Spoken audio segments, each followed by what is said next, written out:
Doing 6 cars into a championship like this is obviously. I think it's 6. I think it's more. It could well be more. Maybe it is more. There's a new one every secret. There's a new one every round. But yeah, I think if that's the case, then they're serious about developing in all different kinds of cars, and you got to have a good idea of what everyone can drive to the limits. Using tyre deck, sprint racing like this is a great way of getting experience up and running. Because if you're going to be in endurance events, you're going to have close racing, but you're going to have to also measure yourself and not throw it off, basically. Sprint racing, people can get ahead of themselves. They can think, oh no, it's only 50 minutes, which is quite a long time for a race, to be fair, but it gives you an opportunity to develop those skills and be patient and see to the end. Yeah, exactly that. 55 minutes are the races for today, so plenty of time to make a mistake or two out there. Of course, we're not hoping for that. We're hoping for some good, clean, close racing that we did see throughout most of the other rounds. Brands GP was a fantastic round that we had. Zandvoort also a fantastic round. I did miss a couple of them. I was away doing other things. I think I was commentating on other matters. I couldn't be here. But I am here for the final round, and I'm very, very, very much looking forward to this. We're going to have a fantastic final round, I think. That's pretty much guaranteed. Even if the top 4, all battling it out in 10th, it's still going to be a fantastic race.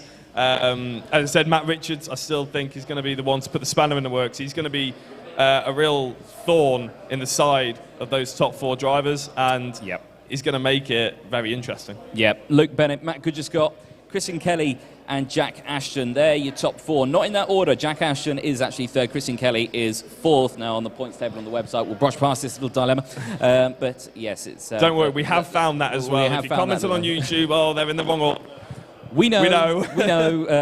Yeah, Jack Ashton is 3rd with 109 points. Christian Kelly in 4th with 100 points. And of course, with that 35 points up for grabs as well, there's a lot of points to fill those times in, those point gaps in. But yeah, they're going to be the guys to keep an eye on. But of course, as we were saying, Matt Richards is going to be that thorn in the side. And they're all in the next qualifying. They are all in the next qualifying. We're going to have a lot to talk about in the next qualifying, aren't we? Because it's going to be about how they use their tyres as well. So who can get out, set those 1 or 2 flying laps, get themselves back in, change their tyres, and get back on it as soon as the track develops. Yeah. So they've only got 10 minutes for qualifying as well, so they don't want to be doing a lap coming in, fresh set of tyres going up, because you've got to remember the tyres are then cold. You've got to warm them back up again. The R-Factor 2 is the sim that we are running for today in the venue, 15 sims in the venue as well. But these guys, they just simulate the warmth in the tyres, but once you put a fresh set on, they are going to be slightly cold. And when you've got that limiter on in the pit lane, you're not putting any tyre temps in. You have to try and absolutely gun it off the pit box, try and burn a bit of tyres, temp into those rears as you pull away. Indeed, yeah. But then as the track develops, it gets warmer, gets more rubber. It actually gets easier to get a tyre up to temperature. So it's all about sort of timing. You can get in, switch those tyres, and get back out. But you have to be confident that you're going to nail that flying lap, because you are probably only going to get 1, maybe 2, if you're very good at warming your tyres. Yeah, exactly that. In terms of pit stop strategies themselves, I believe there is only 1 mandatory driver change for pit stop that needs to happen through the race. Tyres themselves, they have got a higher form of tyre degradation on them, so they are going to run out much faster than they would do in real life to aggravate that need for a pit stop through the race. Which makes it interesting for us and the viewers at home, obviously. Exactly. In terms of fuel wear, they have got fuel wear as well, but the tanks are so large they won't actually need to refuel during the race. So there will be no need to pit for fuel. It will purely be the tyres. So when you get to the end of the race, that's where you start to see the quick times come in, because they've got an empty tank of fuel. They've only got so the car's very light. They'll have had their new set of tyres put on midway through the race, and the track's covered in rubber. That's where you're going to see some quick times. That's interesting as well, because all of a sudden they're having to be dealing with light cars. They're having to deal with tyres that, last couple of laps will be a bit on the way out, shall we say. And you're going to get that sort of rotation of the rear end, because it's going to be a whole different driving experience when you're coming up to that second corner, rotate the car around. As soon as you put that power down, it's going to be different to how you put the power down 5 laps ago. And that's why the top lads in this are very good sim racing drivers. Yeah, definitely so. And, they've always shown that sort of level of skill out there, seeing them through the season. And you'll watch them today with just how clean they are as they go through the track. There's a camera of the venue that you can see there, and there is the army of cam sport. Shocked they're all stood together as well, discussing tactics, I imagine. They do go in herds. That's what it's a herd of cam sport sim racers, that is. They're instantly recognisable, though, at least, aren't they? Yeah, all in team colours. Other teams in here as well. You can see them there just in the background as well. Other teams taking part, but cam sport definitely one of the bigger of the teams out there. Matt just got sporting the number 44, same as Hamilton. There you go. Yeah. Was that intentional, do you think? Is Hamilton a bit of a hero, do you reckon? Maybe we can speak to him a bit later and ask him about that. Yeah, ask him about the 44. But yeah, obviously, Matt there, he's the tallest man in the world. He's much taller than me. Oh, finally someone who's a reasonable height and is a racing driver, is that what you mean? Yeah, basically. So, I mean, well, I'm 5'10". Matt That's true. Over 6 foot. Yeah, no, as a racing driver, I think the sim world's probably where he would probably fit quite easily in. Well, I say there's still those elements in actual motorsport because each class has a weight limit to it as well. True, so every car must and Matt Neal, to a he's race. very tall, famous touring car driver, and he's been around for years. Yeah, so. Exactly that. So, yeah, you can... it doesn't really matter about that, of course, but yeah, definitely so in sim racing. It is all about skill, circuit knowledge, and how you can control the car. Absolutely. I think clearly the way he's climbed himself up the championship, consistency is key. I think he's definitely going to be someone who keep himself out of trouble, will be at that top end, at the sharp end to score some points, and hopefully, at the end of the day, if it's a straight shootout between Matt and Luke, it's whoever wins between those two. Yes. You know, as I said, Jack, we're having a seat. I think we're going into qualifying 2. Yes, I think qualifying 2 is now underway. This is going to be the one to keep an eye on. This is some of the quicker guys that you'll see out there. And it's going to be an interesting qualifying on this one. There's going to be cars tripping over each other all the way through the track. It's not a private qualifier. that was another Jack that we saw there, admiring our little stream camera. There's plenty of us around, isn't there? I think he thought he was commentating before when it got announced that I was commentating. Yes, yeah, he just heard the word, "Oh, Jack is commentating," and he went, "Am I?" Like, I think he was looking forward to it as well. Yeah, not that Jack, the other Jack. But yeah, you can see there the venue there filled with competitors and spectators as well here in the venue, watching for qualifying. As you can see there, they've just been put onto track now in the garage, and they'll be pulling out very shortly. There they are, lined up at the exit. They've been told to wait at the moment. Red light on the pit exit. And it's now green, and drivers making their way out onto the circuit. The rubber hasn't fully rendered on the circuit, as you can see there. It has on the track, not in the pit lane. That's why those little black dots there you could see. There we go. But as we head out to the circuit, Jack Ashton, here he is. This is our man in P3 in the championship. 109 points to his name at the moment. He's looking for a race win this afternoon. Can he get that done? It's yet to be seen. Let's see what he does in qualifying, really. Well, he needs to put it all on the line for qualifying because he needs to be in that position to potentially challenge for that race win. As I said, if you're looking at drivers, obviously we're looking at Jack Ashton now. You got Luke Bennett, you got Matt Godger-Smith. Yeah, all drivers to keep an eye out. That is a stunning car there from Luke Bennett. Look at that. It's McLaren-esque, that is, isn't it? Yes, we dubbed this car the McCloudy, because it's an Audi DTM with the McLaren livery. So I can see that. It's a very nice, attractive-looking car. Yeah, it's that's the McCloudy. But yeah, Luke Bennett, again, our championship leader. 114 points behind him. And he, again, is, well, his main competition today is Matt Kudgiscott, I'd say. 113 points Matt Kudgiscott has got. In practice that we saw earlier on, Matt was struggling with the pace. He was running in P9 at the moment at that time. He was, yeah. Whether to see if he's going to pull something out the bag here for qualifying, but Bennett... Oh, well, we don't... It'd be interesting to have a chat with him as well, because it might just be something about this circuit. It might be, because, you know, Matt is very, very, very quick, and we've seen it before. Here's Matt Richards. This is the driver who's going to be putting the thorn in the side of these top 4. Indeed he is. He's only got 35 points after a win at Zandvoort last time around, and he's going to be working hard to see what he can do to shake this championship up, I would say. He's going to do his best. I think that's pretty much the only thing we can promise from this this race is that he's going to be there and he's going to be shaking things up for sure. Yep. You can see that racing line now on the circuit as they're going around. How broad it is out there. That's where all the rubber is. That's where all the grip is. If you go off that into a braking zone, so meaning if you're diving down the inside into a corner, you're going to be completely offline and you're going to really struggle. Running wide there, you can see slightly. There's marbles on the edge of the circuit. Again, you really lose grip and you'll just absolutely run wide and go into the gravel. It's not what you want to be doing. And No. you can see as you're going into the braking zone how the rubber gets darker as well, because the rubber's getting put down more into those braking zones. So if you're new to esports, then you can have a look. You can see where people are probably going to be hitting the brakes. You can see what the racing line is. And if you're watching at home thinking, how can I improve? Well, make sure you give these guys a watch, because they're definitely going to give you some tips just by watching them. These guys are going to be showing you how it's done really out there. The normal racing line through the penultimate corner there. You can go over the pit entry line, of course, and that's what I mean. It's going to play havoc with teams running so close to each other. Yep. If one decides to go to the pit and has to commit to it, and second place wants to take the normal racing line, he's not going to be able to, because he's going to have to go around the outside. It's going to be a bit. That would be track limits, I think. That sausage curb. Yeah. It will be a busy day for Mr. Chigurtha, I'm sure, in race control. I'm sure he'll approach it with calm demeanour as well, and everybody will be clear on what the rules are. I'll put it this, I'm glad I'm not him today. Yeah, I think it's. I'd prefer to be in our little comfy sofa / studio, I think. Oh yeah, definitely, 100%. That's where I'd want to be, and that's where I am. Yeah. So, and you can already see Luke Bennett hitting an early low 23s as well. So obviously we're looking at 22s is probably around the ultimate pace that we're going to be seeing from this qualifying session, as we did from the previous one. And Luke Bennett has already put a good attempt at scoring those low 23s. This is Christian Kelly. He's got a 23.2, so he's not far off in second place as well, just a 2.5 tenths. And I'm guessing they're going to be having a few flying laps coming in soon.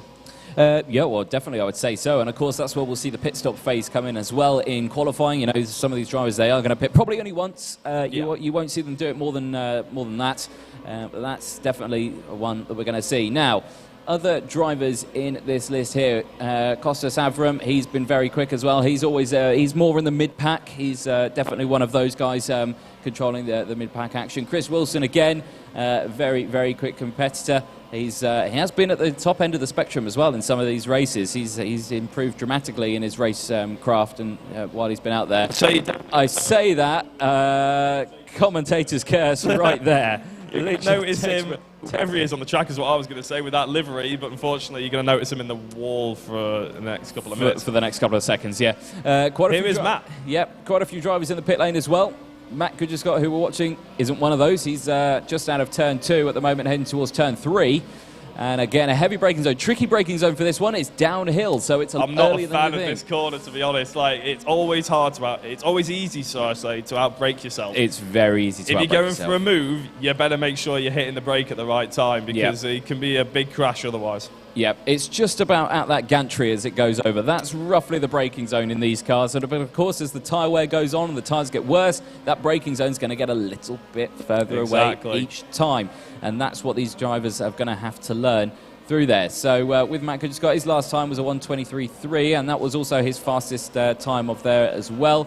He's 3 tenths off, and he's diving into the pit lane now. There we go. Yep, fresh set of boots for Matt Goodgescott then, as we cut towards Sean King now in the green and black. Very striking livery for this one. Ben Brown, he's also in the pit lane as well. Currently P7 at the moment for him. Personal best, 1:23.9 for Sean King at the moment. 9 tenths off. He's in P5 at the moment, but it's still plenty of time to try and improve that.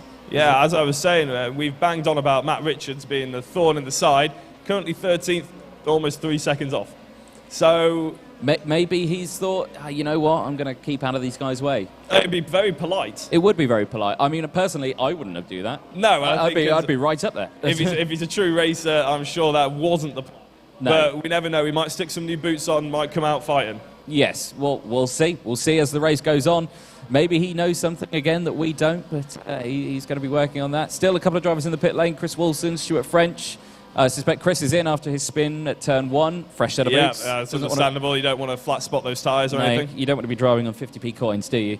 But as these guys go through, everyone seems to be pretty close as well. Luke Bennett leading the way. Christian Kelly in P2. Matt Goodgescott P3 and Jack Ashton P4 as well. Now, in terms of the points, great for Luke Bennett, not good for Matt Goodgescott. Matt Goodgescott doesn't want Christian Kelly in his way. He wants to make sure that he gets past Luke Bennett. As we were saying before, it's all about between those, like who finishes first on track. Yes. Yeah, they just need to beat each other, and then they need to worry about Jack Ashton. But as long as, you know, Goodger Scott, sorry, I think I keep making that mistake.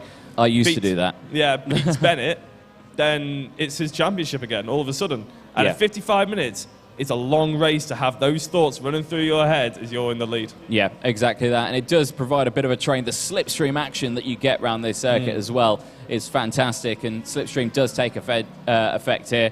Back with Luke Bennett, your provisional pole sitter at the moment. He's hit those 22s by the looks of it. Yeah, he is into those 22s now. New fastest lap, 22.628. 4/10, or about 5/10 is the gap between him and Matt Richards at the moment for P2. Again, Goodger Scott going down into P4 now with Matt Richards putting that time in. He's come out of nowhere with those 3 seconds. He obviously did know something we didn't. Exactly, so he's just put in a 1:23 at the moment. A very low 1:23. But still very close. Actually, Christian Kelly's just responded. He's on the pace at the moment, 7/700ths of a second between those two now. Christian Kelly is 4th in the championship. Yeah. So, you know, we haven't mentioned him that much because, as I said, we'd have to have a bit of a disaster for Matt and Luke and everyone like that, which doesn't look like it's happening in qualifying. But he's a good racer. He's clearly up at the sharp end. He is indeed. Bit of a mistake there through turn 2, miles away from the apex, and got loose on the outside on that slippery stuff. Unable to get the power down, and that's going to have hindered this lap massively because, again, it's a long straight. You need a good exit out of turn 1. You need a good exit out of turn 2 as well. Indeed, and you can tell because he's slowed up. He knew that lap was gone. No point wasting tyres. Let's try and get a flying lap in right at the end. Yeah. No, exactly that. As he goes across the line here, Luke Bennett, our provisional pole sitter at the moment. Does he improve? He doesn't. No, so 2 that's seconds off. Yeah, 1:24 there that he's just put in. Matt Richards now, P3 because of Christian Kelly. Worth noting, sorry to interrupt, Jack Ashton's just gone ahead of Matt. Goodger Scott. He has indeed, yeah. Jack Ashton now up to P4, which is not looking good for Matt Goodger Scott. He's dropping down the positions. Victor Tizzon, he's just jumped up into 5th place as well. So Matt Goodger Scott's struggling on this circuit, and that is not good news for him, seeing as he's fighting for that lead. He needs to beat Luke Bennett today, and at the moment, it's not looking hopeful.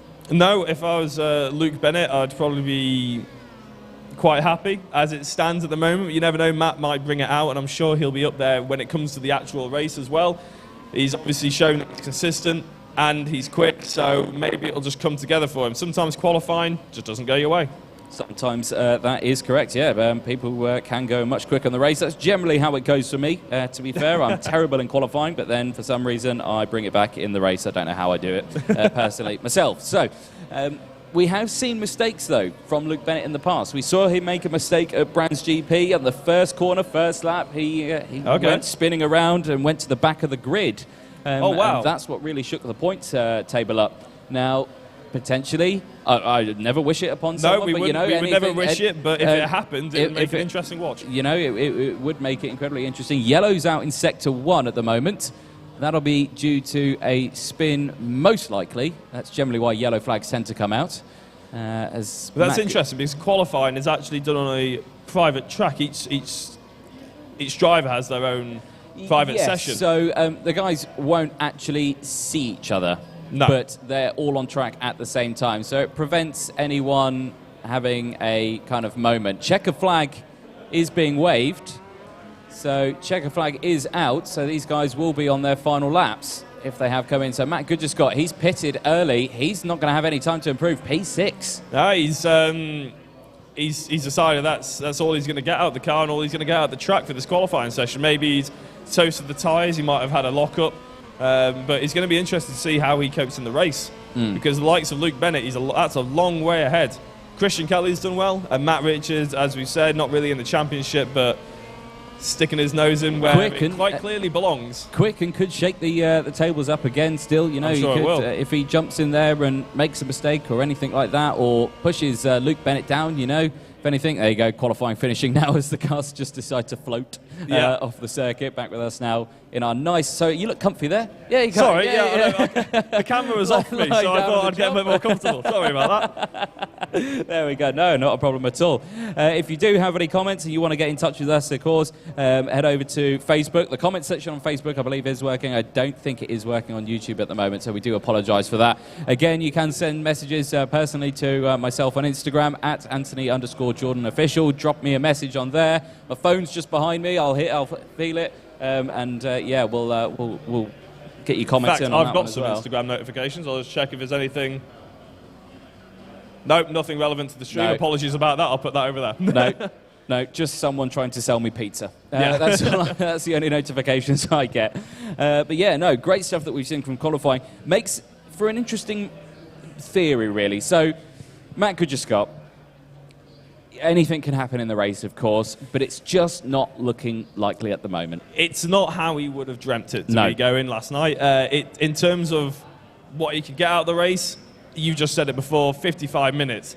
That's a long race. And I know some of our viewers might be mainly endurance fans, which is fair enough, but 55 minutes compared to a 6-hour race is a lot shorter. Yeah. And as you said, Luke Bennett at Brands Hatch GP had a moment in turn 1. He could have a moment again. He could have someone who's just really keen to get through him. Yeah. Hopefully we don't see any, rubbing is racing, but anything more is obviously not something we want to see. But Matt could just... Sorry. You carry on. Could, take advantage of that. Yeah, he definitely so. Are you wanting to join in with us? You're here. Take a seat. Yeah. Take a seat. Mr. Bennett, take a seat. And you get my microphone. Excellent. So, Luke, fantastic effort from you. On the front, are you happy with that? I'm not on the front. Are you not? The track got deleted. My lap got deleted. Oh, drama. Well, there we go. Well, that's what we were talking about, that we can't see laps being deleted. So, sorry about that. Just first thought. So, where have you actually qualified now? So apparently I'm in 5th, but Right. behind my championship rival Jack, I'm 3 thousandths behind him now. Right. Okay. So, in terms of times, very, very, very close. Very close. Going into that, in terms of strategy then, going into turn 1, because turn 1's a tricky corner. It's very tight. It's borderline 90-degree, and, with those track limits looming on you, you kind of want to be on the inside of that turn, really, don't you? Yeah, really, but going into that corner on that lap, I braked a little bit late. I thought I might be able to get through. Took a bit too much curb on the inside. After that, It ran off. Put me over over the yellow curb, and that was it. It is harsh track limits, but of course it's the same rule for everyone out there. And of course we did see times from the previous qualifying they did get deducted as well. And it is a tricky one. I know that it's very tempting to go much faster through some of those corners and just run a little bit over those yellow curves. But of course anything like that and race control's on you. And unfortunately it's happened. Pole would have been amazing because 1 point in the lead. I need to be up there. So I'm still top 5, so I should be okay. No, you should be fine. And of course, any recovery from there is what you want to see. And it'll be a fantastic race, I think. Yeah, I know not to give up after the first 2 rounds, so. Yeah, no, exactly that. No, excellent stuff. Well, best of luck for the race. And Thank you. we look forward to seeing you start out there and watch out for those track limits. I'll try. Good man. Luke Bennett there. No, great stuff. Hopefully we'll get to talk to a few more drivers. We'll get some over. I'll stay here just in case. Yeah, you keep shooeying over, anything like that. Well, looks like we've got the official qualifying results now. Official results. The top 3 from B go to A. Is that what that says? Excellent. Yes, I thought that's what that meant. Oh, excellent. Yes. So, okay. It's very official. That I've got here. Right. Okay. So what I've got here for let's go from the B final first then. So qualifying on pole for the B final, we have Stuart French. He's qualifying on pole. Then it is Costas Avram in 2nd place, Chris Wilson in 3rd, Ben Davis in 4th, Ben Bennyworth in 5th, Marcus Trofimov is in 6th place, I believe. 1, 2, 3, 4, 5, 6. There's not numbers, it just says 18 next to them, so I do apologise. 7th place, Colin Talbot, then Dan McCauley in 8th place, and Richard Charlesworth in 9th. 10th place, Peter Villar, then it's David Brabham in 11th place, Stephen Burton in 12th, Sean Newton in 13th, Jack Churchman in 14th, and Lewis Higgs in 15th place. That is going to be the V final. The top 3 from that one go through to the A, of course. Is it the top 3 now? Top 3, yes. So there's 12 people who are in the A final already. Right, okay. The top 3 go through to the A final. To make it a full 15. Make it a full 15 grid, yeah. So we've got 2 full 15 grids out for you today, so it's going to be nice and busy. But yeah, that's going to be an interesting one for that one. In terms of the actual overall qualifying results for the A final as well, let's go over that. Starting on pole for the A final is your 4th place person in the championship, Christian Kelly. Then it's Matt Webb in 2nd place. Very well done. Matt Richards in 3rd, Jack Ashton in 4th, Luke Bennett in 5th, who we were just talking to there. Then it's Ivan Berets in 6th, Edmund in 7th place, Victor in 8th place, Matt Gudgescott all the way in 9th place. It's going to be a tall one. For him, no, not looking good. Ben Brown is starting in 10th. Nikita in 11th place and Sean King in 12th. Now, they're all going through straight away to the A final, so they're not going to be taking part in this first race that we're going to have out there. It will be the first 15 that I read out. The top 3 from that go through to the A final. We'll leave those there. You can see sort of times. But yeah, that's going to be an interesting one. Let's talk to Matt. You're hiding in the background there, Matt. Yeah, I want to talk to you. He doesn't look very happy that you called him over either. I want to talk to you, Matt. No, over there. Go on, have a seat. You can take my microphone, don't worry. Over there. Right, Matt. You are 2nd place in the championship, and you've qualified 9th. Not on the track, though. What's going on? I just wasn't comfortable, to be honest. My first run was okay. First lap was a kind of a banker. Knocked half second off for the second run. And then when he got new tyres, came back out, just tried to be a hero really into turn 2, both times. So, so all on me. But so was it track limits that? No. So the first one I caught the curb in the braking zone and it just dragged me straight on. Right. And then so I obviously been that lap off, just drove round, make sure I got the second one in. And then the second one I braked, turned in, was a little bit wide, but then as I put the power down, it just lost traction on the back end, and I'm surprised you didn't get it on stream because you normally do when it happens a moment like that. We usually get your crashes, I just don't we? a 360 on the exit turn 2. So no, it is a tough circuit. This one, it looks quite. It's very simple. Yeah, it looks easy, but it's not. It is one of those difficult ones. But like I say, the rest of your Cam Sport guys doing well. Christian Kelly. Is he on pole? Pole. Nice. You know. And he's 4th in the championship at the moment. He's going to be shaking it up. Yeah. Maybe we're looking at a Cam Sport 2-3 maybe for the podium, or maybe if he's in front of you, yeah, it could be him twisting out. What if Christian beats you? Is he going to be kicked out of the team if he beats you? 14? No, definitely not. Yeah, I think I need to be somewhere in the top sort of 4 or 5 to even to stay on the podium. So we'll see.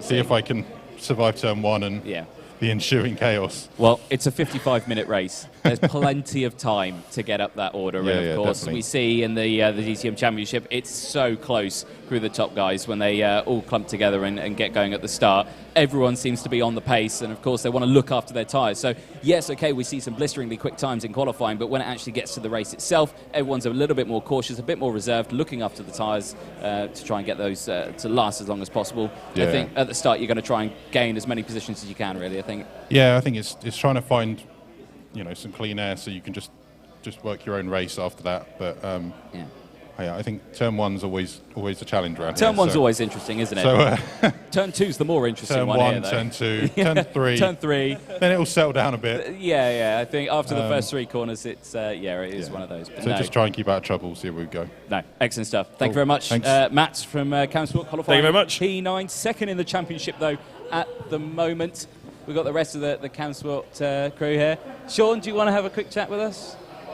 Yeah, come on, He looks Sean. keen. You look keen. Another Cam Sport official. Yeah, another. I think he's just worked through the Cam Sport team. One of the rules to be in the Cam Sport team is you have to be over 6 foot. So unless your name's Chris Wilson. Unless you're Christian. Yeah, unless you're Christian. So, Sean, qualifying P12, but you're in the A final. Literally just. Yeah. If we look at the gaps 300ths of a second. Yeah, and I learned from Stuart that he actually backed out of the last corner to make it safe. And if he hadn't backed out, he would have beat me.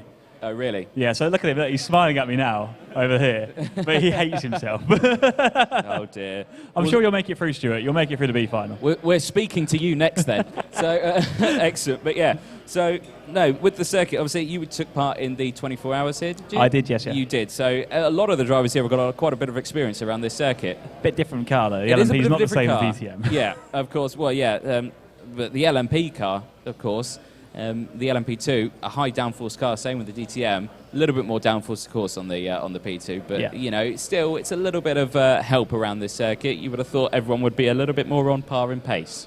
Yeah, I'm not that good. Yes, you are. You beat me.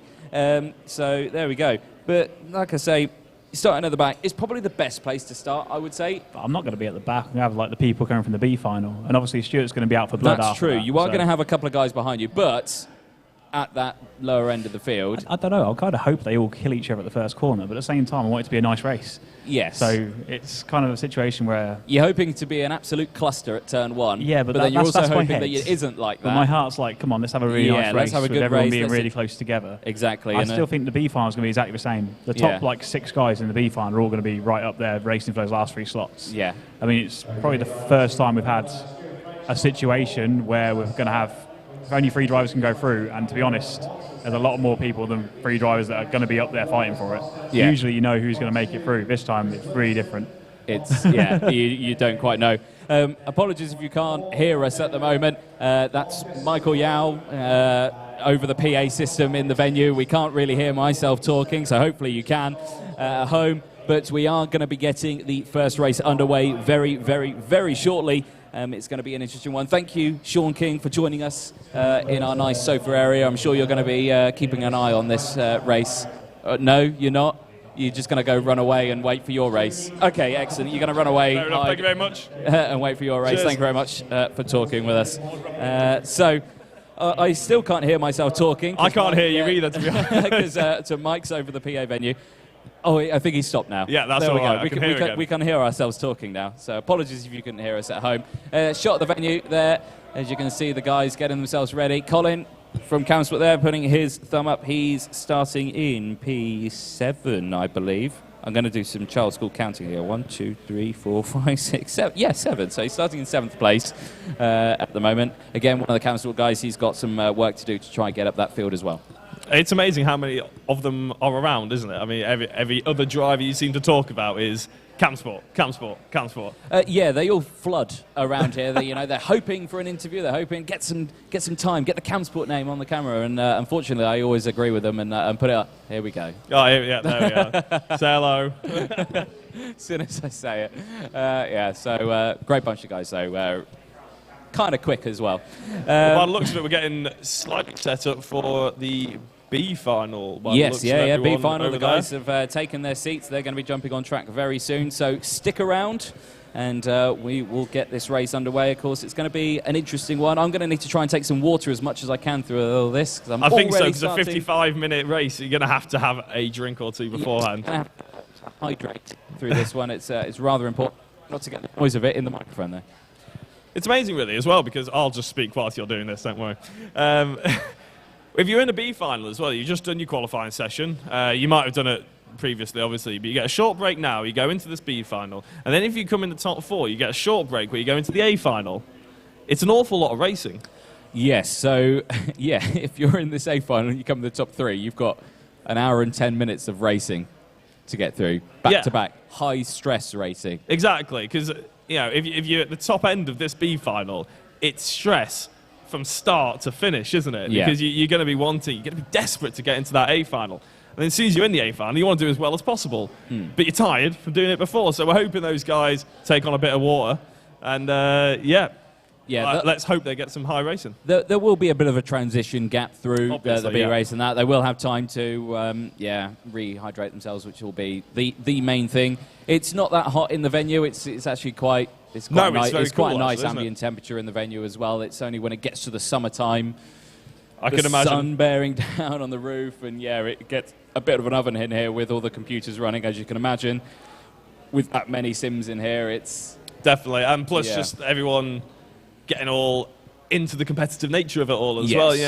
It's hard to chill out at a real race day or even at a sim race day or anything, that competitive nature, these guys want to win. Yeah, they're going to be up for it. Exactly that. I think the guys are going to be heading onto the grid in just a moment. I believe they have a formation lap to start as well, so it will be a formation standing start. They will head out onto the grid.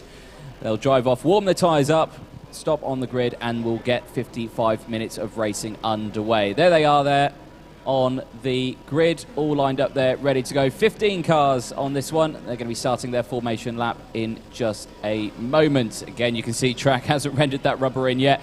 That will soon disappear and we'll get that nice crisp racing line on the circuit. It just hasn't rendered in yet. Absolutely it's just not. Marbles all over the circuit. No, that's fine at the moment. Oh, yeah, formation lap, of course. I was going to say that is a bit of an early start there by Chris Wilson. But, there's a couple of good-looking cars out on track as well. Very noticeable cars. Obviously, Costas with that pink and white. You got Stuart French that we're looking at now. Slightly, I can't remember. What did Jenson Button win the F1 championship in? Brawn. I think that's slightly Brawn-looking car with that white and green there. It just reminds me of a lime for some reason. I don't know why. Every time I see that car, I just think of a lime. Well, as long as it makes you remember it, then it's clearly doing its job, I suppose, that's isn't it? the lime car. That's how I go with it. Chris Wilson in third place, the very striking livery that we're looking at now. One of the Cam Sport teams as well, looking to get up into that top 3 and get as many Cam Sport cars into that A final and get those points. That's the aim of the team, isn't it? That's the aim of the team, is to try and get as many cars up that grid as much as possible. Ben Davis in 4th place for him. Cracking qualifying from him. Then it's Ben Bennyworth in 5th place, the red car with the white stripe. Keep a very close eye on him. Very quick driver. Marcus in P6 with Colin Talbot just behind him. Again, another red car, but with the Cam Sport livery. Dan McCauley in 8th place. Then it's Richard Charlesworth in 9th place. Peter Villar, he's in 10th place, rounding out top 10, right behind him, and I wouldn't like this person behind me racing, Absolutely if I'm really not. on it. David Brabham. That's a big name in motorsport. If you're right sat on the behind grid and you look over and you think, David Brabham behind me, you're thinking, I best make it through this first corner and get away from him, because if he's close to you, he'll make the move. Well, yeah, I know. And, the fact that, David's raced at the likes of Bathurst, incredible CV. Bathurst, he's raced in Formula One, he's raced in the Petit Le Mans series at Sebring and everything like that. He's racing pretty much everything from. It's an incredible CV, and I can't wait to see what he does in this race. No, exactly. Looking forward to it.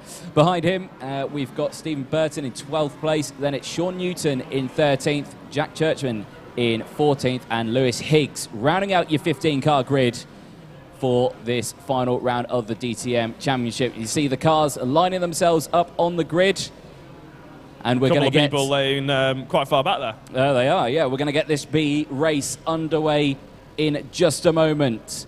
It's going to be a fantastic one. The top 3 from this one, of course, will head through to the A final, and this is going to be the one that matters. The top 3 is where you want to be. No points in this one, though. But it will be, of course, who can get to the top. The final of the cars just lining up on the grid. I think that's the reason why the start's been a little bit delayed, and this is going to be playing havoc for those guys at the front, working hard, warming those tyres up. But we've got the lights. 3 red lights are on.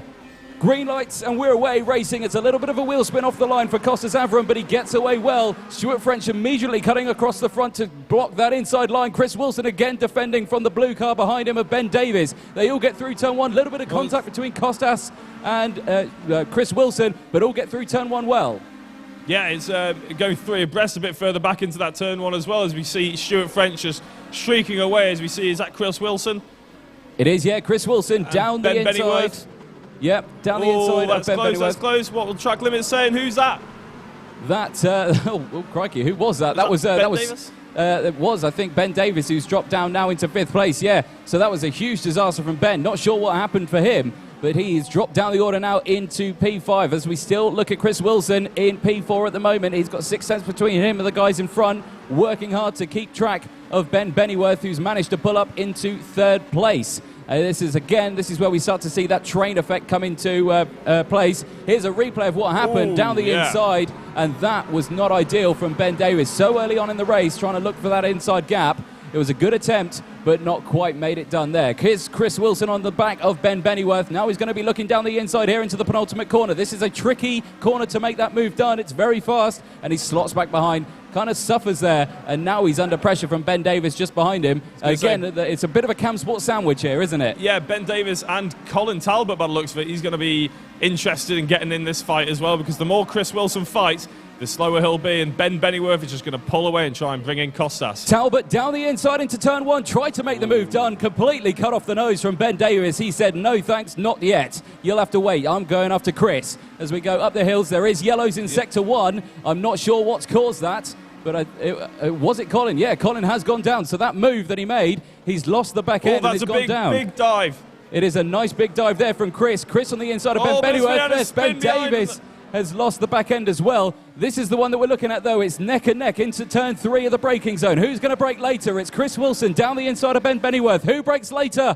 It's Chris Wilson. A little bit of a lockup. Is he going to run wide? No, he holds on to it. Great move from Chris Wilson. Moves up into P3. Fantastic move. Here's the replay. Talk us through what happened here. Well, he goes through, and you can sort of see he just loses it. He clips that inside curve just a little bit too much, and he just, unfortunately, turns himself round. Yeah, not ideal there from Colin Talbot, and, of course, recovering as well. He scrubbed all that rubber off his rear tyres, trying to recover quickly. That's not going to help his tyre wear for the remainder of this race. He might have to pit early for a new set of tyres. As we go through then, the rest of the drivers go through. We're nearing the end of lap 2. All this drama means that Stuart French has actually pulled off a 3.7 second gap. Yep. Can't even see him in the shot. Yep, you can't see him in the shot. Stuart French has gone. We're currently looking at 2nd and 3rd here. You can see him off there in the distance, but the train back here. This is playing into Stuart French's hands here early on to this race, and already with that huge gap. But Chris Wilson's going to be wanting to fight back pretty quickly, I would say. I imagine he'll want to get into 2nd as quickly as possible. As we've been saying all throughout the stream, there's a 55-minute race. You know, we want to be making sure that you're getting into the rhythm, you're running your race, and I think that's what we'll see now. Each person is going to be just getting into the rhythm and keep putting those lap times in. Yep, there we go. Clock's just appeared in the top corner there. 51 minutes to go. It was there we go. Thankfully, the guys there put that up for us. That's going to make it a lot easier for us and for you guys at home as well watching. Be very interesting to see that one. As we look further back the grid, here's Richard Charlesworth, currently running in P8. He's had a great start to his race. He's up a few positions there, and he is got the gap there. 7 tenths between him and 7th place of David Brabham. He's going to be that's going to be a tough driver to overtake. Here is David Brabham, in fact, as we keep on board with the black and white and red. He's about a second off the gap, the car ahead, but I'm sure he'll be hoping to chase that down. By the looks of it, if I can just find him, Marcus is going to be fighting the car ahead of him, so maybe David can get in on that action a bit later on. Well, hopefully so. We'll see the gaps if they try and improve. Here is the recovering Colin Talbot in P14 at the moment. It's not where he wanted to be, as he is trying to get past the man in front of Lewis Higgs in 13th place. I quite like Lewis's livery, actually. It's quite a nice stealthy, harsh livery there. It's quite nice. I like it. Very attractive, but I don't think he's going to be... well, I think Colin's going to pass him. Oh, he's having a look, isn't he? I think that was going to be slightly ambitious there. Well, I think Colin's just trying to pile on the pressure on him. I don't think he was actually going for a move there, just saying, you know, here I am, I'm right behind you, I want to get past, I am quicker than you, and we'll see when he's going to do it. It did sacrifice his line slightly with the exit speed. I think the problem with that tactic is I'm sure he'll know that he's there already, and it's whether or not he can get close enough. But as I say that, he's close enough now, and he goes back to the inside for turn 3. Yep, it's a great exit out of turn 2, and again, it's going to be who breaks later. We saw it happen earlier on with Chris Wilson and Ben Bennyworth. Who's going to break later this time? Is it again going to be the Cam Sport car who does? Yes, he does, but has he braked too late? He's gone deep. And run wide? No, he's going to have to give that one another go. That's not how you do it there. So the Cam Sport guys watching on. And, yeah, that's not going to be ideal for Colin. Easy corner to do that, though. As we were saying before, when you're going down the hill, it's so easy to outbrake yourself. You've got to be really making sure that you're hitting the brakes at exactly the right time, especially if you're off the rubber. Yeah, exactly that. Here's your race leader at the moment, Stuart French. He's got a gap of 4.3 seconds to the guys behind. And here's Colin Talbot going for that second move again. Gets it done this time into the penultimate corner. Good stuff. Does he run wide onto the track limits? No, he doesn't through the penultimate corner and stays clear up there. But the driver behind, though, Lewis Higgs, I'm sure Race Control will be giving him a warning soon for that one, as that is not what you want to be doing. Back with your race leader. Super smooth move, though, wasn't it? It was very, quite very hard smooth. to say that.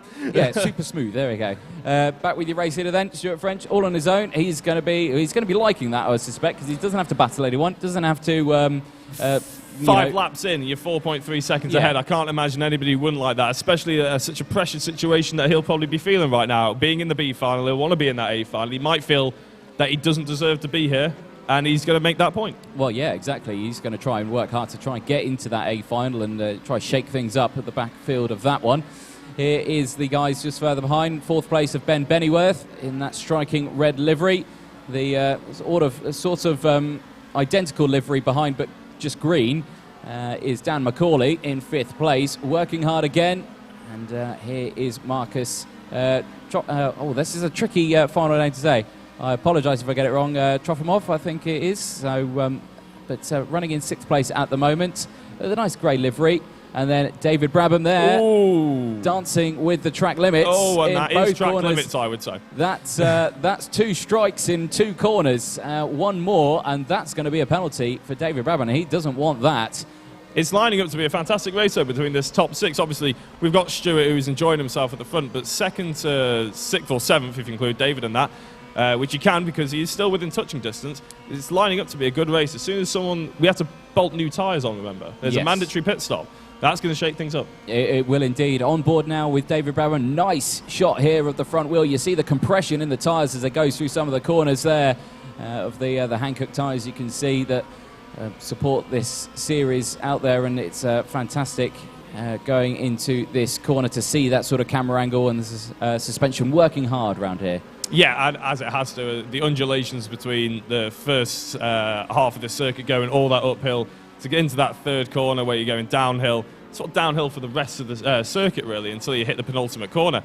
It's, suspension really gets a workout, and the tyres, the degradation, just leaning on the tyres so much, on the tyre wall, really hurting them a lot. Yeah, it's kind of a mix and match in terms of corners, in terms of tyre wear in the front as well. You know, you've got a lot of right-handers, you've got a couple of left-handers as well, but the left-handers are very fast left-handers, so it puts a lot of pressure on the front right. They are indeed, and it's a quite good circuit for both sets of tyres, but as you say, a lot of fast aerodynamic corners, which is why these cars are so good at this track. Yeah, here's a replay then of Ben Davis again. That was earlier on P15. Oh no, I think this is Jack Churchman actually, sorry. That'll be why we had a yellow in Sector 1, I think. Yes, so that was a spin here. Now, is this a run on Dan McCauley at the moment on Ben Bennyworth? Looking to the inside. No, can't quite do it. Ben Bennyworth running very deep under brakes. Track limits there for Dan McCauley in the green car. He's going to have to watch out on that one. But that is not what Ben Bennyworth wanted. Too late on the brakes there, almost collecting the back of Chris Wilson into turn 2. Thankfully managing to get round. The line there much better from Dan McCauley there. He's working hard to try and close that gap on Chris Wilson, and I think it's working. He looks like he's bedded himself into this race well. He's certainly handled it. He's getting to the apexes better than the others. He's not outbraking himself. He's keeping it calm in there, and it's really working well for him. It's a shame for Ben, obviously, going from 3rd to 5th, but that's what happens if you outbrake yourself at that corner. Exactly that. Back with the recovering Colin Talbot in P13 now. He's got 12th place all over him. Steve Burton in front. He's going to try and get past there as soon as possible. He's got a nice line here. Dices with the track limits again, switches to the inside. And down the inside for the penultimate corner. Nice move from him.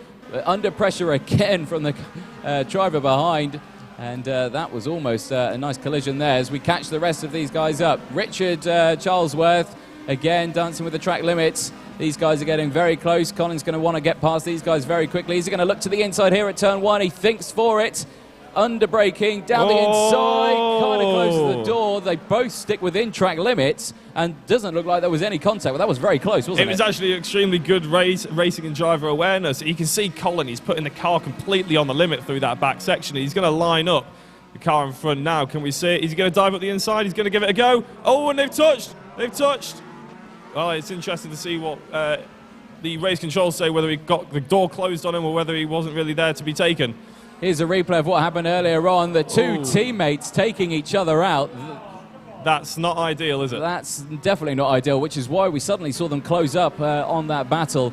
And you saw there as they go through, there was a bit of turning across each other into turn 2. I'm sure race control are looking at that, but Collins managed to get in front of Richard now. Next on his list is Sean Newton in the car in front, but this is a great recovery drive from Colin Talbot at the moment. Yeah, he's putting it, as you say, this section you can tell he's putting the car completely under load. He's really throwing everything at it. I can't imagine what his tyres are complaining about right now, but you know, he's making the job. Oh, that is an extremely, well, track limits, bit of contact. We'll see what the opinion there of the race controllers, but he has got through on the track at the moment. So he's going to be chasing down the car in front, Colin Talbot, on this recovery race. Yep, so I just had in my ear that there's a first and final warning for contact and turning in for Richard Charlesworth with the contact with Colin Talbot through turn 2. So I'll be honest, I can understand that. Yep. It was a bit of a closed-door situation. He left it open, then didn't want to concede that one. Well, but I think it was completely unaware that Colin was there, I think. Perhaps it was a long way back. It was a big dive. It was. Ambitious. Yep, Colin is now up into P10, and that is a great move from him through turn 2 now, managing to get through that. He's been pushing that car hard. And he's probably working those tyres, as you say, fairly hard. Yes, I imagine so. I was just having a look at the leaderboard as well, and Dan McCauley's actually dropped behind Ben Bennyworth. So, as I was saying, and congratulating Dan for being such a consistent and betting himself into the race, Ben's actually had him back. So, it'll be interesting if we could to see them later in the race, see what happens. Yeah, we'll see that as we get to the pit stop phase. Now, the interesting thing, Stuart French is not managing to pull away now from Costavrum. That gap has stayed the same, 4.3 seconds. It's not moved. Yeah, it'd be interesting to do, if we hear from Stuart after this race, to see whether he was just maintaining that gap and trying to see his tyres and make sure they're good until that stop, or if he's just ruined the tyres at the beginning. But the fact that Costas is not catching him makes me think he's controlling that gap and he's in charge of this race. Yeah, I'd definitely say you're probably right in that one. Again, just looking after the tyres, trying to get to that checker flag and look after them as much as possible. He's not had to really use them much, has he? He's not had much fighting. As races go, he's clearly got the pace. He hasn't had much of a challenge. Good start off the line. Nothing to complain about with Stuart at the moment. He's driven a fantastic race.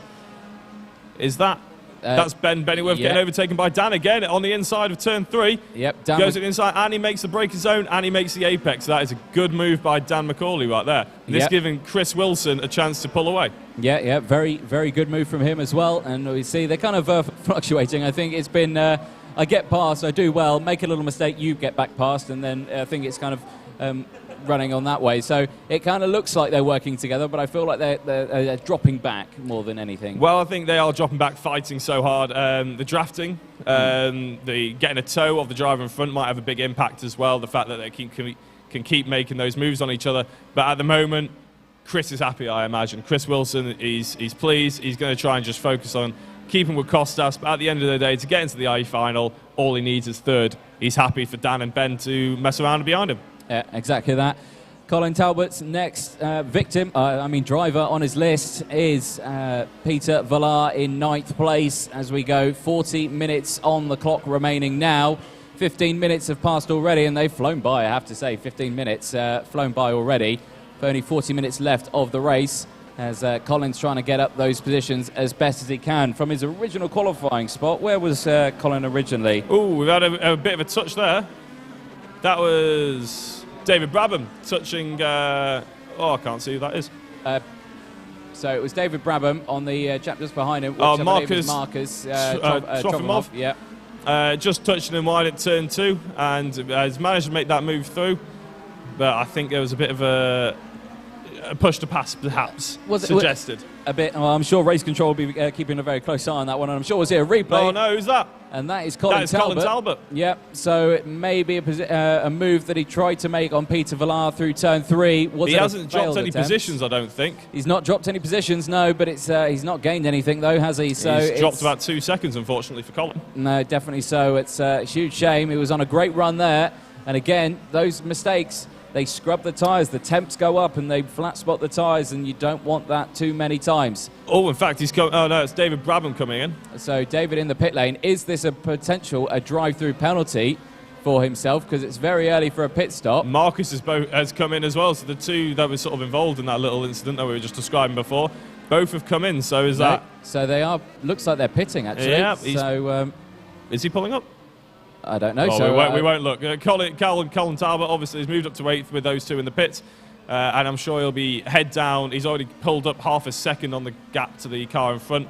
Hopefully he'll be getting a bit closer as well in soon. See what sort of happens on that. 38 minutes, 40 seconds left on the timer. Quick rundown then of your order as the race stands. Stuart French leading the way, 4.9 seconds away from his second place rival, Costas Avram. 5.3 seconds now further down the road. There he is. In third place, Chris Wilson, the first of the Camsport cars in the B final. Then it's Ben Bennyworth in fourth place, battling hard with Dan McCauley still there, as you can see on the screen, in fourth and fifth place. Ben Davis in sixth place at the moment. He's just behind these two, a little further down the road, some 6 seconds further down the road. Peter Villar in seventh place as well. Colin Talbot now up into P8 after the pit stops of David Brabham and Marcus Trofimov.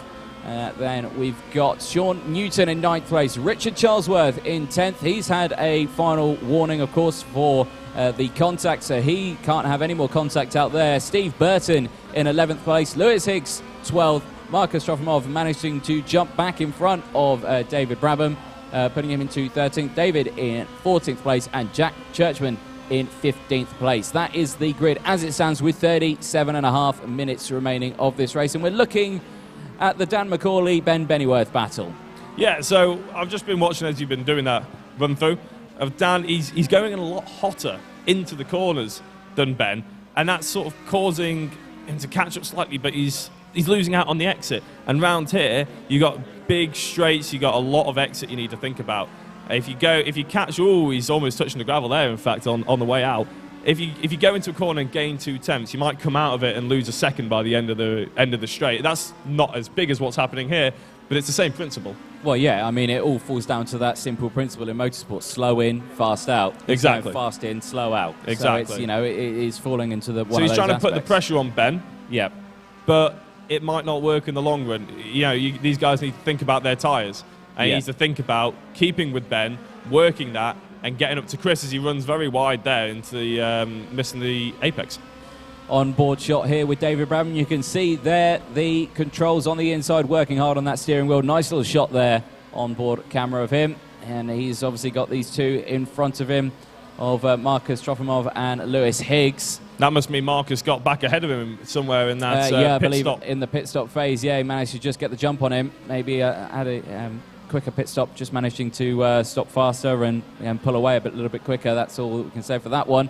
Both getting through the penultimate corner, track limits free, and the same with the final corner. So maybe that's potentially what that penalty, if it was a penalty or a pit stop or anything like that, if it was due to track limits as well. You can see them fighting hard into turn 2. Marcus going very defensive. That's going to hinder his line out of this corner up for the run for turn 2, and potentially we could see a move here from David. Yeah, no, he's going to go into what could arguably be the 9th turn that we don't count as a turn, and he's going to line him up for our turn 2. As you see, David, he is defending Marcus, but I don't think he needs to at the moment. I don't think David's that close enough to have a good go at him, but he's going to line up for turn 3, and we can see the car in front of Marcus, Lewis Higgs. He didn't really get a good exit there as well, so Marcus might be thinking about a late dive.